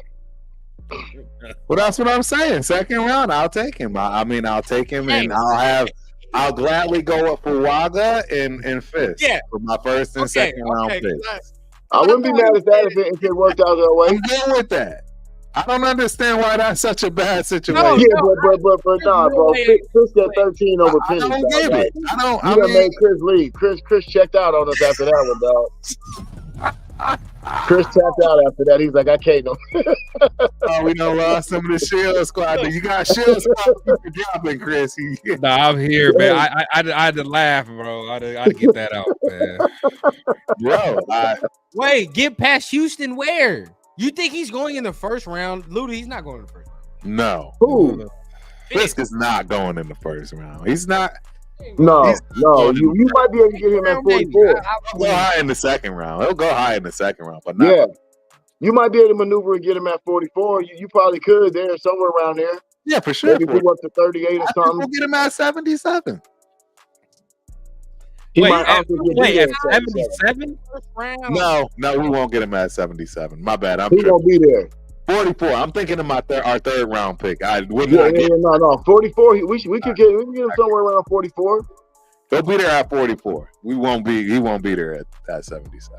Yeah, bro. I mean, if we take a D tackle, you know where I'm on. I want Johnny. I want to get Newton from Illinois. I'll take Illinois. I'll take him too. Number one. Yeah, if we didn't go quarterback, and we picked one of the nice tackles or whatever, and then we were able to get a Brandon Fisk in the second round, like you said, you get a Fawaga and a Fisk. That's successful to me as well. Beautiful. I'm good with that too. Like, I wouldn't be opposed to that. Game starts in the trenches. If you take care of that, that's what I'm saying. So everybody, y'all should have at least like 3 sets of scenarios that y'all would be cool with, right? don't just get stuck on your one scenario that you think supposed to happen. And when that shit don't go down, now we all, you know, I like a Fisk a lot, and honestly, like he's one of them guys. Like to me, if we didn't get no quarterback, the guys that have the motor, the type of motor that I like, is Jackson Powers and Fisk. Yeah, they got that motor. If we left with them two dudes, I don't like Fuaga, man. Hatred. No, I don't hate him. I do like him. I'm just saying if I can trade back to get Jackson Powers and pick up another second, I'll do it. But no, I do like if Fuaga, the dude. I don't know where. If pick 13 comes and we pick Fuaga, I'm not mad at all. Right. I'm not mad at all. There you go. Yeah, I'm not mad at all. I'm different than them because they gonna be mad if they guys not chosen. Only way I'm gonna be mad is if we get JJ McCarthy. That's the only way I'll be mad. Nah, I'm gonna be real. I'm gonna be mad at that. I would too. I'm gonna be mad at Knicks. I'm gonna be mad at a bunch of dudes. I'll be mad at Knicks. I'll be mad at Knicks, dog. I'll be for real with that one. There's a couple dudes I kind of want to stay away from, and I'll be like, God, why the fuck did we do that? Yep. And that's what I'm saying, y'all. We gotta have a few scenarios here because you gotta be cool with more than just one guy. Be flexible, absolutely. No, I'm cool. Like I said, I would take even if we traded back and got my guy from Georgia, Amarius Mims. We grab that, right? I like Amarius. I'd take him. There's just certain guys I wouldn't go with. But at the end of the day, trading back is probably the best scenario if we cannot move up to get a quarterback. Well, I think one thing we can agree on, I think we're gonna have whoever we pick with that first pick. I think the player is going to be solid. I really believe that they're going to make the best. We're not going to have a head scratcher. Is what I'm saying. I agree. You know what I mean? Like, I agree with that. I don't think it's going to be like, what the hell did we just do here? You know what I mean? So, you know, I'm not looking at an Alex Leatherwood or Damon Arnett or somebody like that. You know what I mean? I think we're going to have a solid pick, whoever that ends up being. And even you, Turf, if we pick Michael Penix in the first round, you at 13, you ain't gonna be mad either. He gonna be mad. He gonna be mad. If we pick Penix at 13, I'm not gonna lie. I'm gonna be really upset. Yeah, he gonna be mad. It doesn't make sense. I mean, it doesn't make sense. I'm gonna be right next to. I'm gonna be right next to him when the pick is. So one of us probably gonna be pissed off. Y'all need to be up in line. Unless we trade back, I think that all of us would be like, oh, okay, right? Or if they trade up and be like, oh shit, Turf, you'll be mad now, and then as soon as training camp come around, you're gonna be like, yeah, you're gonna be picking on Penny. That rock. You're gonna be picking on Penny. Look, Turf gonna be mad after the draft, but when training camp come around, bro, you're gonna be wanting to see how he's spending that thing. When he start letting it rip. No, look, man, y'all know quarterback is my position, man. I've been saying this for a long time, bro. If there's something that I absolutely studied, it was that, man, because I was in such awe of T. Banks. I have no problem saying that. Shout out to my guy, Tony Banks. I'm telling you, when you see talent, we've all been around it. We've all played with it at some point, even if it was Pop Warner. You know when you see talent. And I'm just telling you, man, I see. That's what I talked about earlier. That anticipation. I don't see it, and I do. I'm not gonna lie to y'all. When it comes to probably the best arm, I think it's Penix. Even though I think it's even over Williams. I think he might be the best quarterback in the draft. Boom. He might be the best quarterback in the draft. We just lost all our fucking credibility right now. That's what I'm saying. That's all me and Papa Rundown saying. It's arguably he's the best. Why is it not worth taking a shot at 13? Out of the draft. Turf, damn it. But it's facts. Rundown. Run down. That's the hey. I want y'all to know Rundown's mom is Rundown's getting me in trouble. His mom is on my neck. Uh-oh. Hey, Papa Rundown though. I don't know if you taught him this move though, but I think last week he blew his girl a kiss, and that gave him like an extra 20 minutes. So I don't know if you taught him that, but try it. He might get an extra 20 minutes out of you.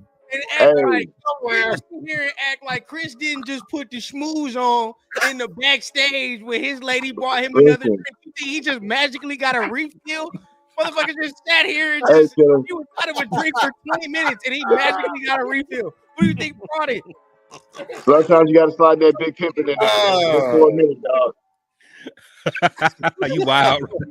For real. Hey, absolutely love it. Hey, try that air kiss, bro. That'll get you extra 20 I got you, dog. I'm about to hit that one up, bro.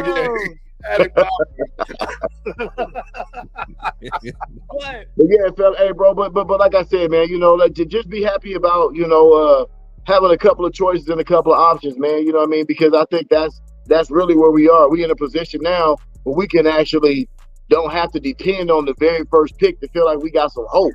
And that's the fun part. That's the most fun part about all of this right now. We ain't hanging on the draft like it's our Super Bowl like we used to. You know what I mean? Yes. No, I agree. That's a fabulous point, bro. We are fighting about being, you know, mid to high mid. This is great. It's been 20 years at low, at bottom. And this is a different conversation. I love it. I enjoy it. That's why I'm telling, like, Herb, you've highlighted it. My pops has highlighted it. Like, this is an important draft. It is. What we do is very important because realistically, you know what? Gotta say, this is the official start of the AP regime. Yeah, say what you want, buddy. say what you want to do. Right? Yeah. Because we gotta have the tough conversations, bro. And this is what we got the Syndicate for. We gotta have the tough conversations, bro. Oh, you're right. Because we love him and we need him to do good. Now it's time for the shit to match up. Because this is really where it takes place. The free agency shit was cool. You got that D tackle, right? And that's exactly what we needed. But in order for us to be successful, we all know we need a coach and a GM who knows how to do this shit right. And knows how to draft right. Correct. This is the start. So this is very, very important for how he's gonna start this regime shit off. I'm excited to see it. So that's it's more important for Telesco than it is for AP. AP right now, what AP is, the way he's being looked at by everyone is, what you gonna do with these dudes that you had last year?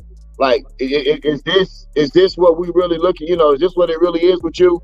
Where Telesco has to show, okay, this is what the vision is for this team. You know what I mean? So AP is just about coaching right now. AP just got a coaching leash on him that everybody's looking for. You know, I put it more on Telesco with this draft because I need to see what he envisions for the Raiders. And I put it like this, and I want the chat to answer. And I'm gonna get back to that, Severe. Keep me on me, bro. And I can't wait till Thursday, bro.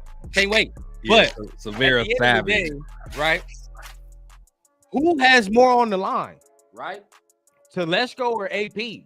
Who would have more on the line, right? Because as far as this draft, that's what I'm saying. This draft got to work because if whoever at 13 you pick and that shit don't work, or you move up and that shit somebody's got to get looked. Somebody getting fired. Yeah, somebody getting fired. Somebody got to raise that hand. It was me.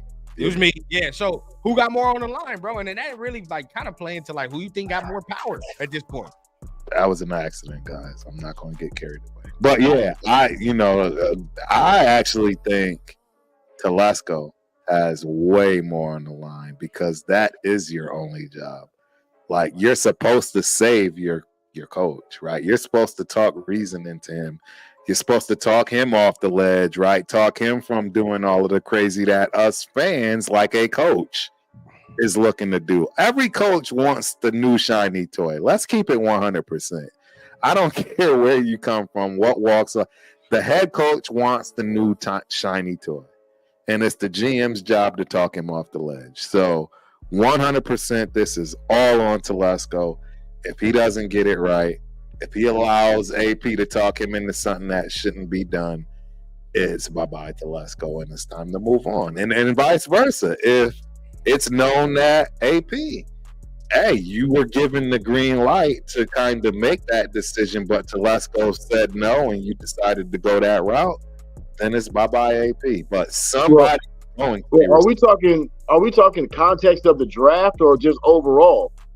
I'm talking context of the draft. Oh, it's always going to be Telesco. Wait, you know what? No. Overall, Because I'm not gonna lie, like this starts overall. If this draft is bad, then we pretty much know where we're going. But you won't know if it's bad right away though. That's the only thing. Take some years. It's gonna take some years. Yeah, right? that's the only thing. You won't know if it's bad right away. Okay, so right. So overall, so if you're talking about overall, like really it would be AP.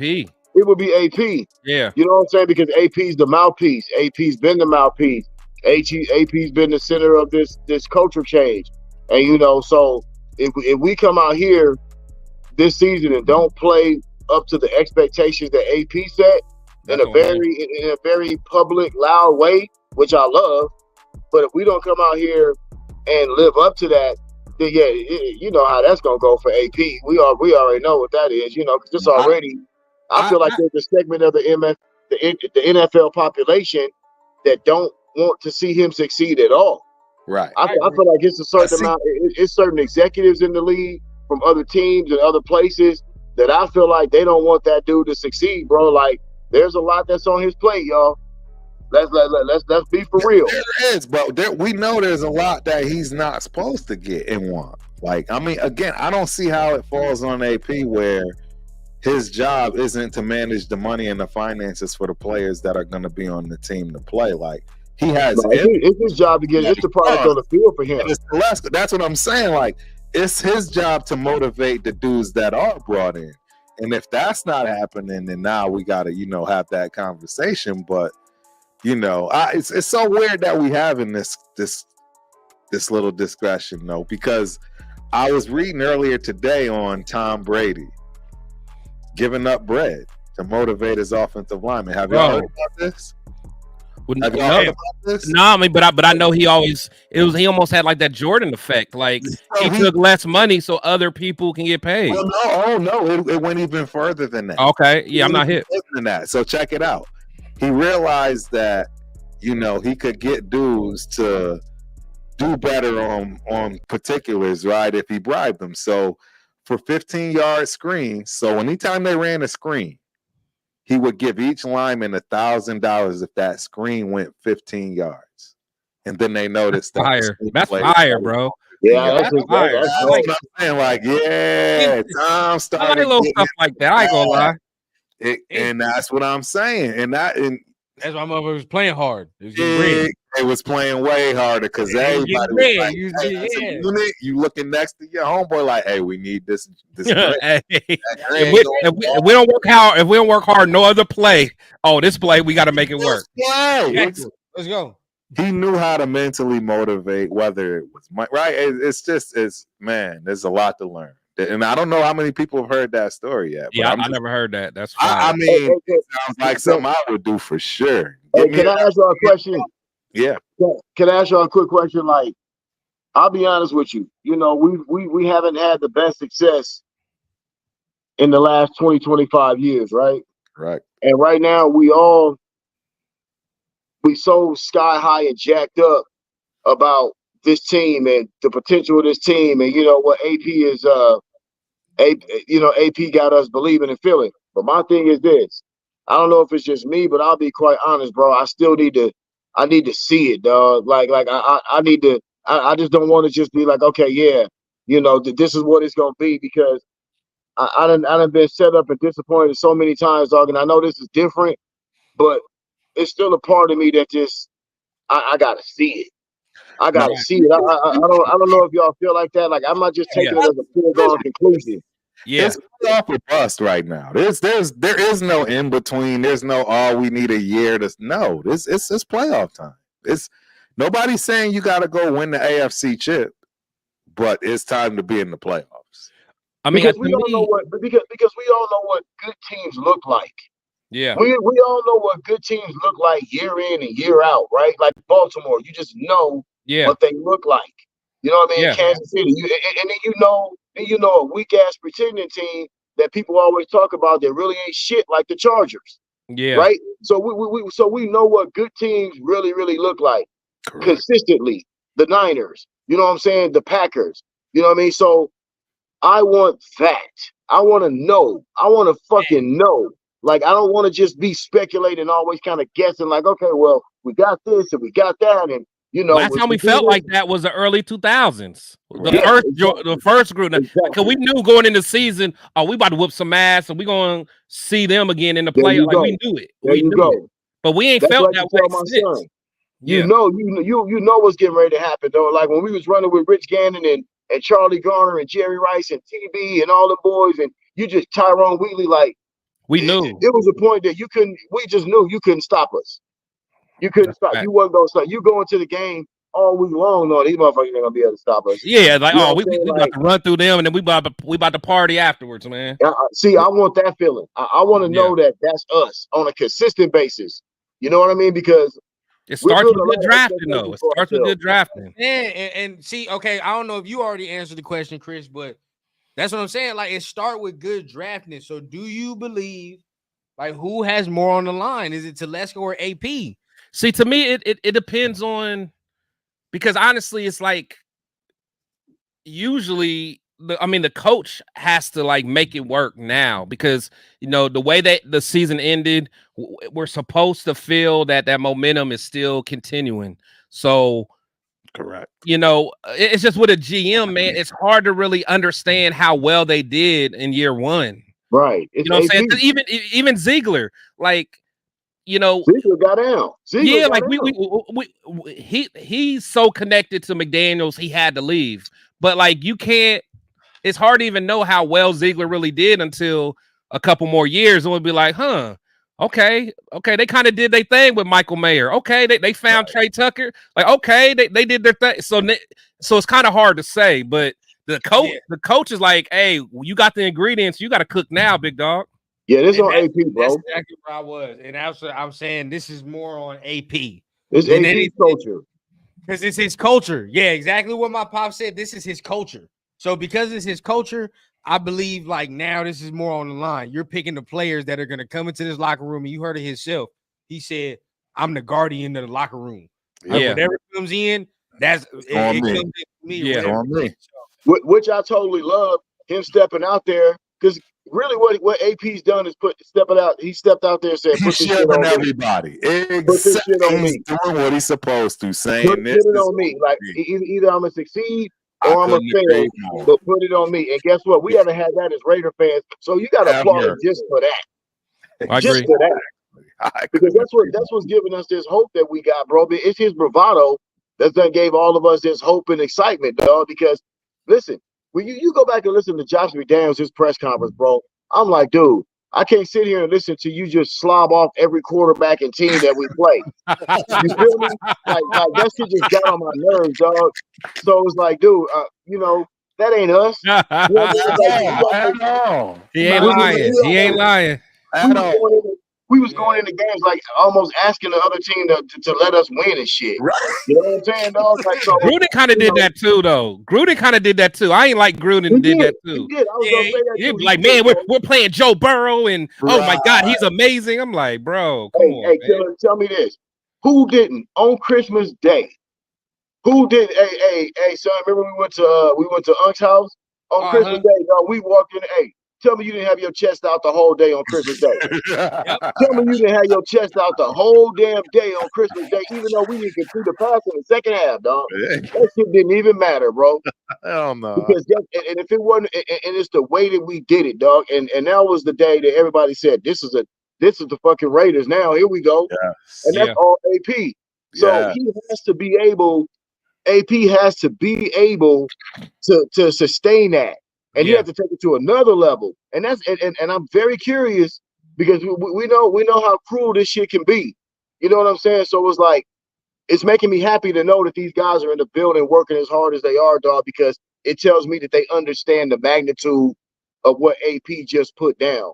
Yeah, because it's a lot, dog. And we in the AFC West, we in there, we in there with the shit now, bro. We in the gauntlet with these coaches. We in the gauntlet with these quarterbacks. And if we don't have something that we can bring to the table, dog, gotta execute. You know what I'm saying? Like, and AP's bringing that. Just a matter of we still have McDaniels or some other shithead that just don't have the necessary balls that you need to be able to compete in the division with Jim Harbaugh, Patrick Mahomes, Andy Reid, and all these dudes. It'd be a wrap. We would have no hope. We would have no hope. None at all. None at all. But See, but shout out to now, what Joseph said. Joseph, I know I put his, but he made a good point, and I always say it all the time, man. It's like good teams don't fire their coaches and GMs every other year. AP and this GM need time. I mean, that's and honestly, that's why sometimes I would be more for like holding on to a coach longer than we should, just for the continuity standpoint. Right. Yeah. Even though they weren't necessarily good, but I'm like, man, I just don't want to start over. Yeah, just get a decent handoff. Yeah. Yeah. So they'll have to be completely from rock bottom. Yeah. I ain't gonna lie, I was ready to do it with McDaniels just because I want some stability. Me too. But now I will say though, AP's a guy. Give him time. Yes. Give this duo some time. That's for sure. And I agree with that 100%. This right here, I and let me know how y'all feel, but I feel 3 years is what I would give him. The minimum, yeah. Minimum 3. Minimum 3. Minimum of 3, and let us see how it plays. I'm not counting last year. I'm not counting last year. No. 3 years now. Absolutely. 26. Do we know how long his contract was? Has that been disclosed? No, I don't know how long. Nobody knows. Nobody knows. Nobody knows. Probably for good reason. I tell you what, though. He has set an unbelievable bar in certain things that I'm thinking about already in April. You know, like the no penalties thing, right? The discipline. You know what I'm saying? Like the discipline that they play with. Like they can't have no penalties. Yeah, that's a disciplined team, man. Clean game. I mean, that's what I'm saying. These expectations, dog, are going to be so elevated just based on, just certain things, the way certain things went down. So it's imperative for him to be able to maintain and even elevate that standard, bro, because they did some things last year we ain't seen a ever. We ain't never been saying? First in penalties or like now, think about it. Now, when does she start going haywire? And the next thing you know, we doing dumb penalties or we doing this and shit. We looking like, and then guess what? Now that talk starts to come up. But wait a minute, you did this, and now all of a sudden we doing this. That's why I said, man, this shit is important. It is. This is really important for AP, and it's good that he's got the guys on the team, that he's got the leadership, because I think that's what's really turning his team around as well. The player, the leadership of the players. Like Derek Carr was not a leader for us, right? Let's just be real. He wasn't a leader for us in that sense of leadership, like the way Devontae, Max Crosby, some of these other guys are leading. It just wasn't that way. You know what I mean? Well, because these guys are getting your face and getting your ass. Yeah, that's a good point, because you can kind of see, right, the shift of the team. Oh, yeah. Like when you saw Derek Carr was kind of the face and the leader of the team, you saw it was a different feel. Yeah. Now when he left, you kind of tell, you was like, oh, this is Max's shit now. We're taking the identity of Max now. Yeah, and that's us. That's the greater way. You know what I'm saying? That shit is greedy. And you can do that with a great. Guess what? People think that it always has to be a quarterback that leads the team like that. It doesn't necessarily have to be that. Look at Ray Lewis. Ray Lewis. As long as you got that. Exactly, bro. Your quarterback just has to be able to do what the fuck he's supposed to do. He ain't got to have that kind of personality if that's just not him. He just need to be able to do what you got to do. But like you said, once they got rid of McDaniels, AP immediately gave the team to the players. Correct.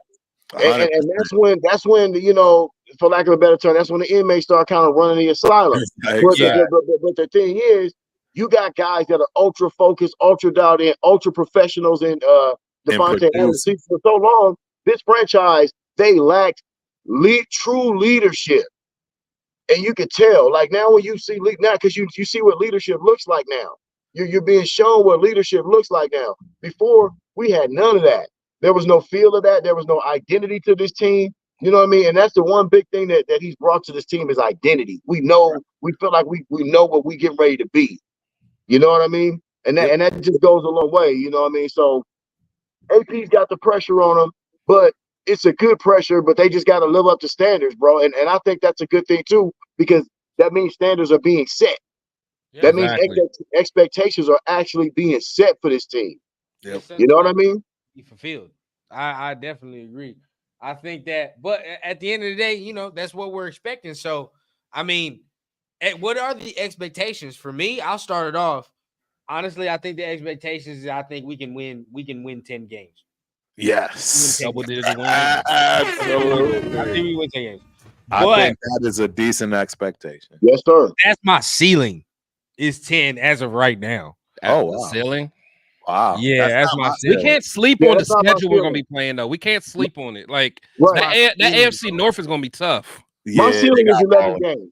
And that's not my bad ceiling though. is 11. Look, us winning 10 games is not bad. At all. That's good. No. That's not bad at all. Well, but you're saying that's the ceiling. That's the Yeah, only bro, problem that's I the have. ceiling based, as of I don't right know. now. I based on the think- As of opponent. right now, that's what I it think is. 11 to 12 gotta see- games should be the Yeah. ceiling. We gotta see what Yeah, this draft look like ceiling is first though. 11. Yeah, I don't know, bro. I don't Based care on- about the draft. We got everything we see, and that's again See, where that's where we differ. That's where we differ. Yeah, that is you where feel- we you differ feel me? because That's I where- think No, we bro, have no, what the we draft ain't need. got nothing to do with it. Draft don't got Yeah, nothing to do it's with just it, dog. enhancing what we have. Yeah, draft don't got nothing to do with it. It's enhancing what we got. No. Wait. Okay, so with who we have locked in right now, that's enough to get 10 wins. Yes, Nah. absolutely.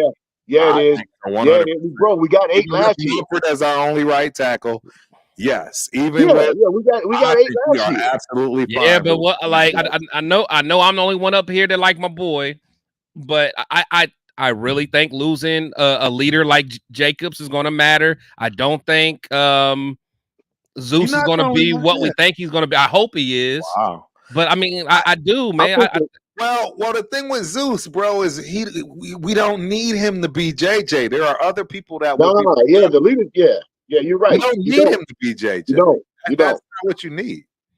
But JJ what I'm wasn't really saying, too, JJ for an last year. offense that already wasn't that good, we need increased production somewhere. Bro, that was because we had no offensive coaching. Okay. What was the Remember, offensive even game? if you- The And dude remember, left. even if you walked into the season with the same dudes from last, you got another year seasoned O'Connell. You know what I'm saying? Like that. There's so With the yeah, we game won 8 plan games. tailored to them. We won Right. 8 games last year. Matters. The draft. So we're good there. The draft matters to me too. The draft matters because I'll be we're right. talking about. I expect 3. I need at least 3 starters. Fuaga, that's a starter. If you talk about Fuaga or a tackle, that's a starter. Second round starter. Third round should be a starter. Those are key pieces. I agree. those key pieces.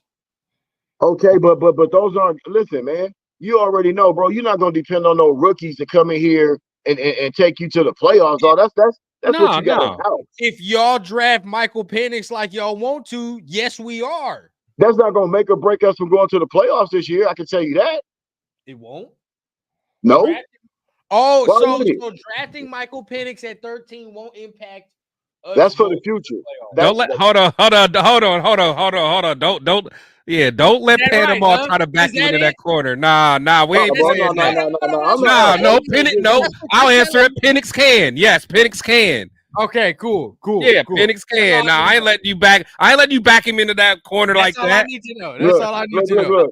Listen, I think he could be capable of, but like I said, I'm a proponent of drafting a guy, especially a quarterback high. If you got other quarterbacks that are capable, sitting him.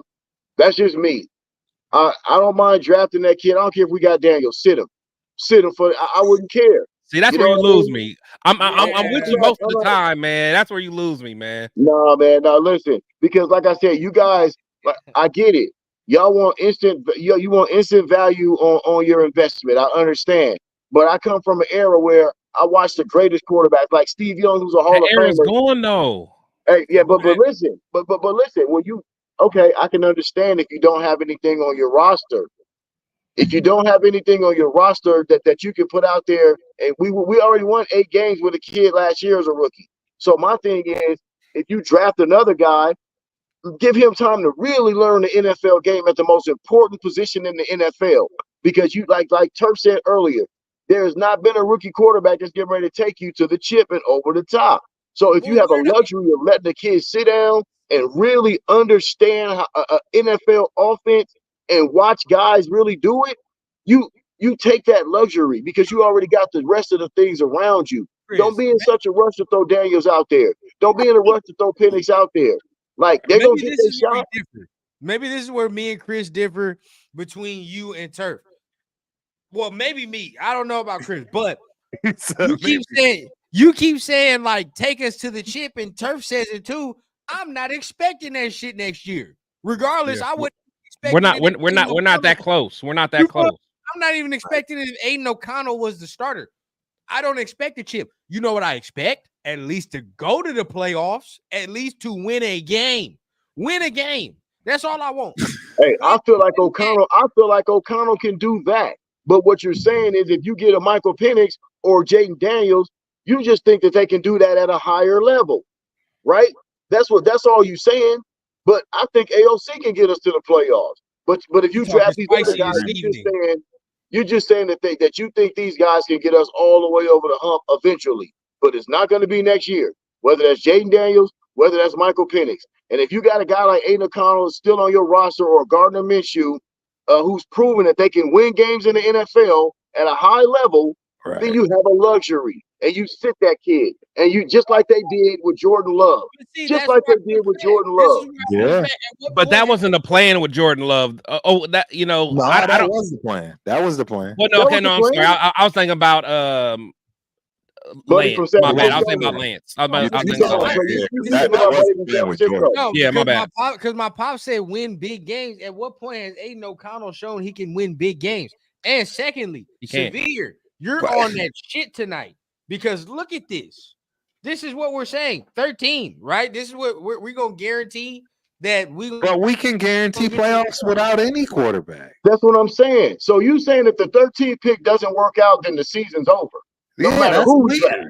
That's weird. No matter who we draft, the season's over. If the 13th pick don't work out, the season's over with, right? Because I expect us to go with a tackle, and this shit's gonna work. All I'm saying is, what if it don't work? What if whoever we pick and it don't work? Is that gonna make or break our season? Yes or no? If it's Jayden Daniels, it absolutely will. Yeah. And I'll agree with that. If you take Michael Penix at 13, yes, it will. It's going to impact the season 100%. No. Look, the only reason why he's right about Jayden Daniels is because what you'd have to give up for him. That's what I'm saying. That's why. That's what I'm saying. So taking Michael Penix at 13 don't impact the season, not whatsoever. Because not like I said before, not like that. It doesn't like Daniels, but it does. It doesn't like Daniels. Are we fucking? No, I'm not even comparing. Come on, dog. I'm not even comparing it to Jayden. But the upside though, but we're talking about the guy that potentially has the best arm in the league or in the. Right. This is a top 15 pick. Like, are we serious? Are we understanding what we're talking about? But is it going to make or break the season? Even if is it going to make or break the season? Work, yes. If you draft him and it does not work, yes. So you mean to tell me, okay, we won 8 games last year. We drafted Tyree Wilson in the first round. I think Tyree Wilson had 3 sacks maybe. And if Tyree Wilson had 8 sacks, do you think would that make or break our season? Would that make or break our season? No, it wouldn't have. And I know you talk about it as a quarterback, but at the same time, I keep telling you, it's the accumulation of everybody else that we have on the team as well that goes into that. But if you take Jayden Daniels, now you're giving up draft capital. That affects everything. But if you take Michael Penix, even if I took Jayden Daniels, they're both gonna sit anyway. That's just me. Y'all know I'm making everybody sit. That's just me. They gonna sit. I'm not playing Madden. I'm not going to Madden making the guy. I'm not making the guy and putting him out there. Do you understand that when you talk about sitting a quarterback, that's playing Madden? Because motherfuckers do not do that. No, but it's Did Patrick Mahomes come in? Listen, did Patrick Mahomes come in gunning? Soon as he got in the league? Winning. We are winning. We're starting to. Sit the quarterback down. Everybody's not CJ Stroud. That's a different situation. I agree. There's nobody on that roster that they could have put in front of CJ Stroud. That's all they'll keep saying. Nobody CJ Stroud, but every year there's at least 1 or 2 that work every year there's never. Every year there's never. There's never. You just have to have some patience. You have to have some patience, son. And say, guess what? Even if we draft Jayden Daniels, the best thing for Jayden Daniels is to sit for a while. If you really want the quarterback of the future, if you want a quarterback to be sustainable, if you want somebody like Jordan Love, if you want Jordan Love to come out the gate, why can't we do that? Why can't we do that? Why can't we do it? That's my problem with this too. Because Jordan Love was drafted when? It doesn't matter. Like 4 years ago. No, I'm saying at what pick? In the 20s. Oh, they was pissed. Exactly. That's what pissed off Aaron Rodgers, because Aaron Rodgers is like, look, I'm over here. I'm a veteran. I need somebody that can help me this year. You getting a guy, you get my backup's not going to help us this year. That's why they didn't go. That's why they didn't get over the hump. But do you think Max and all them other guys aren't even thinking? They're not sitting up there talking about, oh, I want this guy for a quarterback. They talking about defensive players or some other shit, bro. Because they know they got Aiden O'Connell. They got what they need. With what they got, bro. They do know what they're good with that they got. I can guarantee you nobody on that defense is gunning for Daniels. So if you draft him at 13, them dudes don't care. You draft Michael Penix and sit him. I don't agree. You know what? I don't agree, because if I'm a top defense like I think I'm gonna be, I'm like, look, we're gonna do our job. I need y'all to score more than 0 points against the Vikings. And you think a rookie's gonna come in there and do that just off the rip? Exactly. What score more than 3 points against a? I mean, Dan Mullen did it. Y'all gonna just dismiss all the disruption and y'all just gonna sit here and think a rookie's gonna. That's what I just told y'all. A rookie's not going to do that. Whenever Perk talks about a rookie, he's always talking about, hey, the rookies never take a team to a Super Bowl or won a Super Bowl. That's fine. Right. Me and Rundown, as much as we would love it, we would do anything for us to win a Super Bowl. But the thing is, our realistic expectations is, we're not going to win a Super Bowl next year anyway. As much as I want us to, we're not there yet. We don't have all the pieces. So the realistic expectations should be that we're not going to draft. You know what? Y'all don't see how much Caleb Williams struggles next year. You watch. Exactly. I know he'll struggle. I know he'll struggle. And he's got receivers. He's got Keenan Allen. He's got Komet and a couple other guys. But they got. I know he'll struggle. I mean, besides, all I'm saying is this, right? Yeah. So why do you want that? So why do you want that for your rookie quarterback with the players that we have already? Why do you want that for your rookie? Why do you want to sit there and watch him struggle when he can sit back and learn and just chill, really understand the game? And you know you got something because you got people that are capable of playing quarterback. I don't get it. If we had Jimmy G, then yeah. Man, get your ass out there, dog. We need you out there. Look. No, I'm over. Look, because now at this point, every situation you want to compare it to, we're not in that situation. I don't care what anybody tells me. You want to compare it to the Green Bay situation? We're not in that situation. Why? Because we don't have no Aaron goddamn Rodgers. We're really sitting here talking about, as much as Gardner Minshew was a cool dude, guard dog and all. Bro, come on, bro. It's Gardner Minshew. Be real, bro. Shout out to guard dog. And shout out to guard dog. But up to this point, right, we have to be honest about what he has been up to this point. We got to be realistic. 17 quarterback from last year statistically. That's what he did. He didn't start, and he didn't have anything on offense. He had one wide receiver and half the season of back. No tight end. No, and I'm not even a Gardner Minshew. He didn't have Jack. Gardner Minshew worked a miracle last year. I'm sorry. Here's another thing that y'all two are discounting here, right? What I'm trying to say is as well, listen, none of these quarterbacks, I don't care if it's Drake May, Caleb Williams, Jayden Daniels, Penix, all of them, bro. None of them are going to come in here right off the rip and have as much experience as Gardner Minshew in the NFL. They're not going to beat him out in the race. That's what I'm saying. So these guys are going to have to take time to get up to speed. They got to take time to get up to speed. You got a luxury with two quarterbacks that can win in this league. Be patient, because you want a long-term return on your investment, right? You don't want to get the kid in there, burn him out like a Sam Darnold. If Sam Darnold probably could have sat behind somebody, he'd have probably been much better. But no, everybody put all these aspersions on here. Save that. And that's how these quarterbacks get ruined. That's all I'm saying. I agree. This is all I'm saying. Before y'all continue to go on your tangents, that's all I'm saying. And shout out to Severe. We are not in a Joe Montana, Aaron Rodgers, Brett Favre, Alex Smith situation. And before y'all continue, Alex Smith was... No, but even so, you can say whatever about Alex Smith, but guess what? The Chiefs had the luxury to sit Patrick Mahomes. Why? Because they were winning. I don't think Alex Smith is Y'all But sound desperate. listen, That's just but that desperate to me. team- That's But being that, desperate. but listen, but even you can say whatever you want to say about Alex Smith. They were perennially They were going winning, to yeah. the playoffs every year. So I don't want to hear that. They That's were because whooping you our don't ass need a every year. quarterback to be a superstar in order to win in this league. And y'all But acting like when I'm they saying got that the kid will never Mahomes, they play. did what? They elevated, but they had the luxury. No, I agree with that. I They had- agree with that. But just listen. They had the luxury to sit Mahomes a year because they said, well, look, my team is good enough to sit him a year. I think our team is good enough. But listen, but you say that, but we have not went to the playoffs consistently. We have not won consistently. We are looking for consistency. Right now, if you trade 3 first-round picks for a dude, that's saying this is the guy to bring us stability at this position. So And he's gonna walk out there day one and start and take us to the playoffs. This What is you what saying? you're asking of him. He gonna walk out there day one Of him. and be a seasoned vet. And just because we got Right.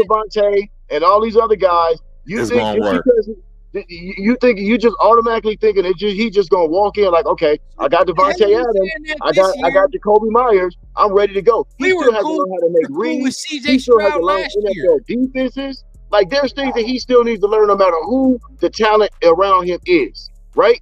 He still needs to learn all these things. He's still going to make bad throws. He's still going to make bad decisions in certain situations. Absolutely. We was So- on CJ and Stroud that's the last part year. that I But that's don't- fine. But the thing is, the difference is we're not going to be asking our quarterback to put everything on his back. But that doesn't mean that they still don't make those mistakes. And I think No, they will make mistakes, and that's fine.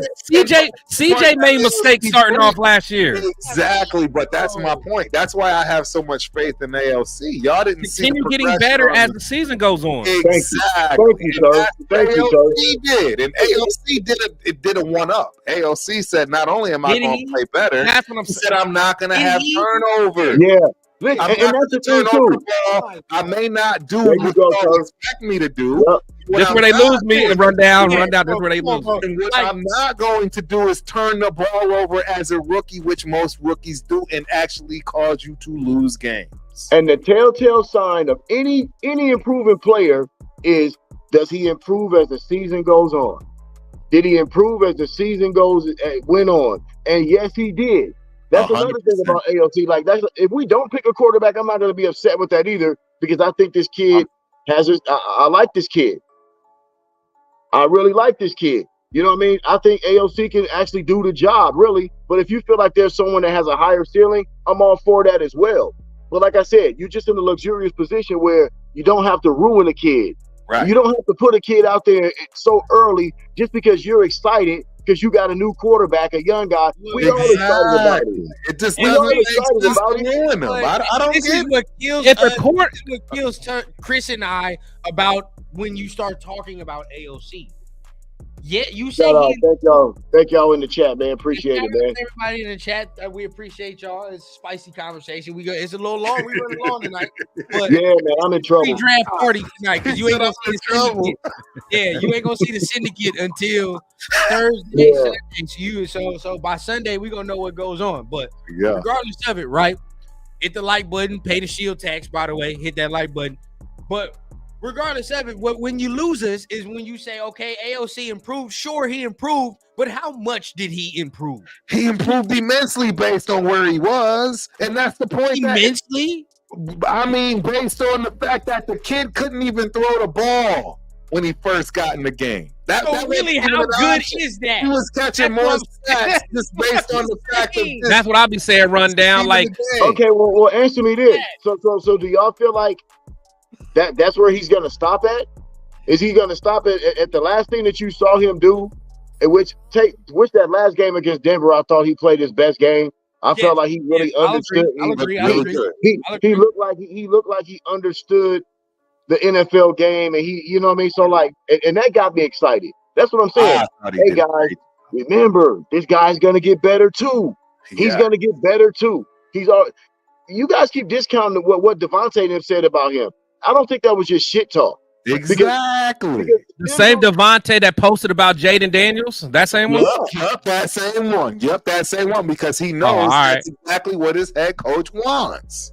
Thank you. Listen, And also, Every head coach wants the shiny new object. If he could get the dude that's better than Devontae, he would be saying, yeah, give me that dude. That's a head coach, bro. That's what they do. That's why you have a GM in order to even that out, because the head coach will always go for the shiny object. I just don't think they're worried. If they start the season in AOC, I don't think they're worried. I don't think Devontae's gonna be pissed about it. I don't think none of them other guys will be pissed about it if we start the season in AOC as the quarterback.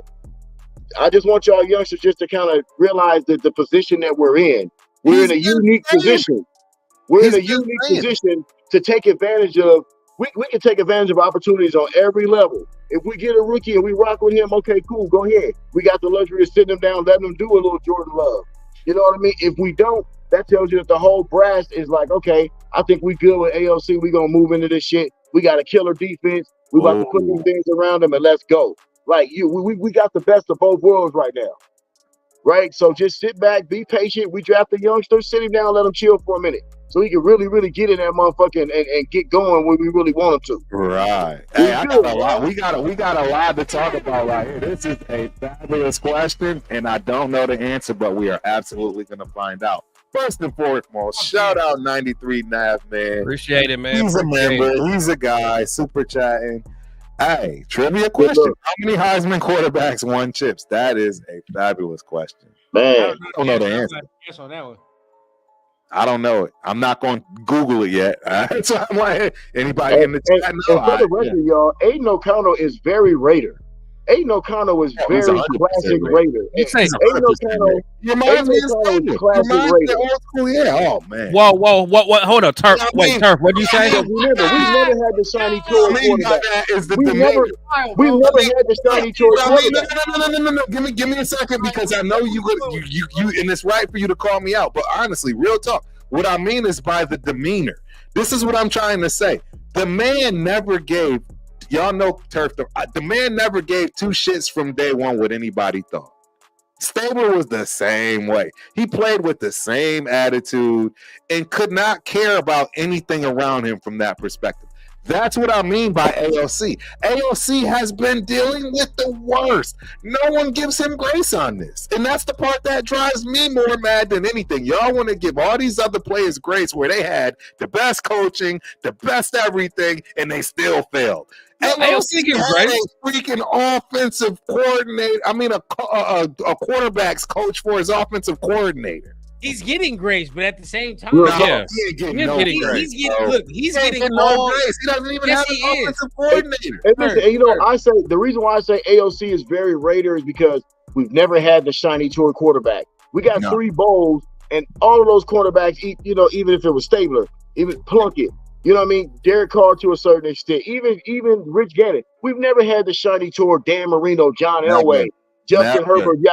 That's just never really been in our makeup. Exactly. It's been hard work, blue collar. And so AOC fits the Raider mold perfectly. He does. He fits the Raider mold perfectly. That's why I keep saying, if we don't draft a quarterback, I'm gonna be cool too. You have to be able to understand and be cool with certain scenarios. Wow. But because I see this kid being a good player, y'all. I'm just being real. I see the kid being a good player. So just listen to what I'm trying to tell y'all, fellas. This kid is a Raider. Hey, man. I respect he'll make you proud. I think he'll make us proud. I think AOC gonna make us proud. See, I think and now that you're on here, I think it'll be a good question. But so who's your quarterback comp for AOC? Like what do you think his ceiling is? I'm looking at someone that could be like a Jared Goff type. Okay. Wow. Jared Goff. I think he's got a bigger ceiling than Goff. I mean, and you could very well be right, but I'm just saying, as far as the way they play, the way that not super mobile, you know what I mean, but they can really do things and get things done in the pocket. You know what I mean? Like he gives me a little bit of a comp there. You know what I mean? So yeah, I would say somebody like a Jared Goff, and they were in the NFC Championship game last year. So I think he's a step under. I would say my guy I've been wanting. His ceiling. Who? Stafford. Yeah, Stafford. Woo. Yeah, I mean, Stafford is a baller. Exactly. Stafford is a baller. I think Stafford doesn't run. Stafford doesn't. He doesn't have no run game. I think he has the ability. You said ceiling. I know. I'm listening. I'm saying that's the ceiling. I think he is a step below Stafford. I think he is. I can see that. In between Goff and Stafford for me. That's the ceiling. Goff and Stafford. That's the ceiling I see for him. A step below Stafford. I can see that. I think he's a step above Goff, and I think Goff and Stafford are 2 steps away from each other. I don't think you can put Goff in Stafford's shoes and he do what he do, vice versa, right? That's just what I see. All right, rundown. What about you? What about you, rundown? Everybody in the chat, bro. I'm glad y'all are here. We're about to lose all our credibility in one night. That's how I feel. That's how I feel. I gotta step off for a minute. I'll be back. All right. It's all gone. Yeah. We over here just saying wild shit here on air. It's not wild. How do y'all think this is wild, bro? Y'all are crazy, man. Stafford, we need to start putting. We need to start putting a disclaimer before the show. Like what one TRS member says, the rest of the group don't necessarily agree. That's just wild. Yeah. Sunday. I do not want that to be clipped, and they'd be like, "This is how TRS feels." That AOC is the next Matt Stafford. I never said that. See, why are you playing me like that? I actually said look what happened. SoCal South said, "I'm out of here, bro." It's wild, bro. It's just wild. Sundays are just for shit. We just saying for shits and giggles. How about that? Shits and giggles. Shits and giggles Sunday. That's what it's becoming. Nah, bro. I honestly really. Oh fuck. I have a high ceiling. The turf going wild. I have a high ceiling for my guy. I can't help it. I like the kid. I've always liked the kid, but I saw it's Goff or Kirk Cousins. It's one of those two. Kirk Cousins is better than Goff, bro. I would put Goff in. I put Kirk Cousins. Kirk Cousins is a poor man Stafford, meaning the only reason he's not at the same level of Stafford is because he hasn't won a chip. In my opinion. You think he has Kirk's arm? You know what? That's a whole different conversation. But we've been going for 3 hours. Yo, and the chat is live. We got 320 people in the building. We appreciate that is a record. 320 in the building, ladies and gentlemen. That is a record. We appreciate all of y'all, man. So before we get on out of here, look, we have to go ahead and promote what we got going on for the draft. You already know TRS got their own thing going on. So y'all, fellas, go ahead, tell them what y'all got going on next week. Yeah, well, you already know. 3/4 of TRS is in the building for the draft. I believe I might be the first one to arrive. I don't know though. I think Chris might be driving. He's close enough. So I'll be there Thursday. Yeah, we'll be there Thursday. We in the building, man. We will hopefully have our pressed shirts and attire, and you know what I'm saying. Looking pretty dapper, if you will, and ready to see how we draft in the first round. I am just excited, man. I've never been more excited for a draft in my life. The city, the location, the atmosphere is mad football. It's Detroit is a football town, ladies and gentlemen. It's had its ups and downs, and it's been rough. But the city of Detroit is dope, fire. I mean, I don't know when the last time you've been, Chris, but it's completely upside down from when I'd gone when it was not doing well. So yeah, man, I am really, really excited for this. Y'all know that we are going to bring y'all some of the wildest content you can ever imagine. Yeah, hey, fellas, I just want to say real quick, man, I gotta handle some business, man. I gotta shoot up out of here, bro. But it's been great talking to y'all, man. I really enjoyed myself these last 3 hours, fellas. Happy drafting, you know what I mean? Hopefully all of us will be happy after Thursday, you know what I mean? We'll have a whole lot to talk about, man. Raider Nation, everybody knows in the chat, man. Appreciate y'all. Can't wait to do it again, man. All right, Pops, love you, man. Take care, man. There it is. Shout out to my brother over here, man. See what happened, Turf. So you making us all, it's a man, bro. Just guilt by association. Oh man, he putting a case on us, man. Shout out to, man. That's my dog. Man, Leo is out meeting. He's handling business, man. He's doing more. Rich Gannon, Bo, Marcus Allen. He meets some people, man. He meets some people. Yeah, he out there. I'm jealous. I'm mad about it too. I'm mad. I want to be there. Oh, Turf told you the plans for them, right? They going to the draft. As for me, right, I will be holding it down on all TRS channels, man. It's gonna be the rundown, man. So I'm gonna be holding it down on Protect the Shield, holding it down on Turf channel, holding it down on Leo channel, and little twist on that, open link, right? Meaning guests can come join. Everybody can come join. I'm gonna let you get your 5 minutes off, 5 minutes apiece, whatever the case. Or if the conversation go longer, we can definitely extend.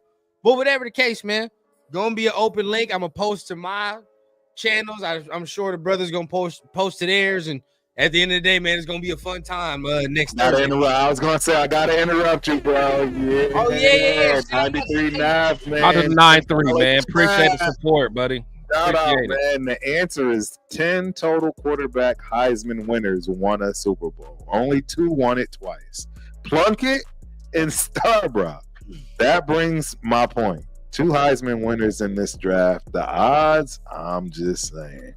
Dude, that is one of the a good point right there. Points that I've heard in a while for drafting a Heisman quarterback. I'm just saying, I was always, so just to give myself a little bit of props, because y'all saying everybody running away from what Turf is saying. I was telling everybody that it was Jayden Daniels or nobody from the jump. Everybody said I was crazy. I lost my mind. Caleb Williams is the guy. If the Raiders draft, go up to get anybody, it's going to be him. I'm the one that's been saying this dude is the dude. So it's the only reason I'm willing to go up. And now you give me more ammo for my gun. So I appreciate you, boss. Because that makes sense. See, I don't want the guy that's supposed to be the best. I want the Heisman Trophy guy. That's the guy I want. I can't say that he's going to be the best, right? You already clowned me because I said Penix might be the best one in this draft. Doesn't mean that what we get doesn't work for us to win what we need. Because last I just checked, there are 10 Heisman quarterbacks that won the Super Bowl. So that just gives me more ammo to go up and get Jayden. Thank you, 93 Nav, man. I appreciate you, brother. Appreciate you. Yeah, we appreciate that. Definitely appreciate that. So, once again, man, it's been another Syndicate Sunday, right? Yeah. Thursday, you're going to get some real dope content, man. Make sure if you guys... What time you starting, Rundown? What time you starting? Yeah, we're gonna be checking in with you all day, bro. I already got a link already going for 7:30. The link already up for 7:30, right? With the new picture, that's what I'm talking about. Yeah. Link already up for 7:30. Hey, Turf, you see how Rundown tried to play me on that picture, bro? At first, that's what I was looking crazy. I said, "Hey, send me your hardest picture." I said this, and you was like, "You know what? I ain't got no pictures." I said, "Okay, all right, all right." All right, he put you out there. I was looking wild, bro. After a whole bottle of something randomly at a game, I was looking wild. I'm like, nope, we ain't doing that. No, sir. So, I was so quick to. Yeah, because he was. I was like, nope. And what was I gonna say? I was gonna say I put 7:30 because maybe y'all could find somewhere, post up, whatever, before the draft, 30 minutes or whatever. Oh, yeah. We can talk our talk, you know what I mean? And then when y'all got to go into where y'all got to go. Bro, I don't have them on me. I don't have them with me, but I got the glasses, bro. They last 4 full hours. Trust me, you about to get crazy content. How you get, what are those? They're the Ray-Bans. Oh. Yeah, so you're going to get all that just from us walking around, let alone when we actually use our phones, go live. Hey, man, hold on, man. Hold on now. I see now. You need to give me the head nod when you recording on them glasses, bro. You ain't about to have me out here. You gonna be out here like the feds, bro. Oh, real. Yeah, he gonna have me like the I'm thinking I'm just having a conversation with my friend. Little do I know I'm getting recorded. Nah, bro. We gonna have to have a sign, bro. The good thing about the glasses is light up. Light. There's a little All right, light all right. to pay attention to. Yeah, Okay. You know ourselves canceled. I got you. I got you. Yeah, yeah. I be thinking I'm talking to Turf, man. Little do I know I'm talking to Shield Squad, everybody else, man. Hey, man, fucking crazy. The whole squad. Yeah. But we appreciate everybody, man. So the link up for 7:30 on the channel, man. Make sure you guys tap in next Thursday. It's gonna be a fun time here on the TRS channels, man. But once again, another Syndicate Sunday. Y'all stay safe out there, stay blessed. We gonna see y'all on Thursday, man. Shout out. Much love, man. Have a good one. Peace.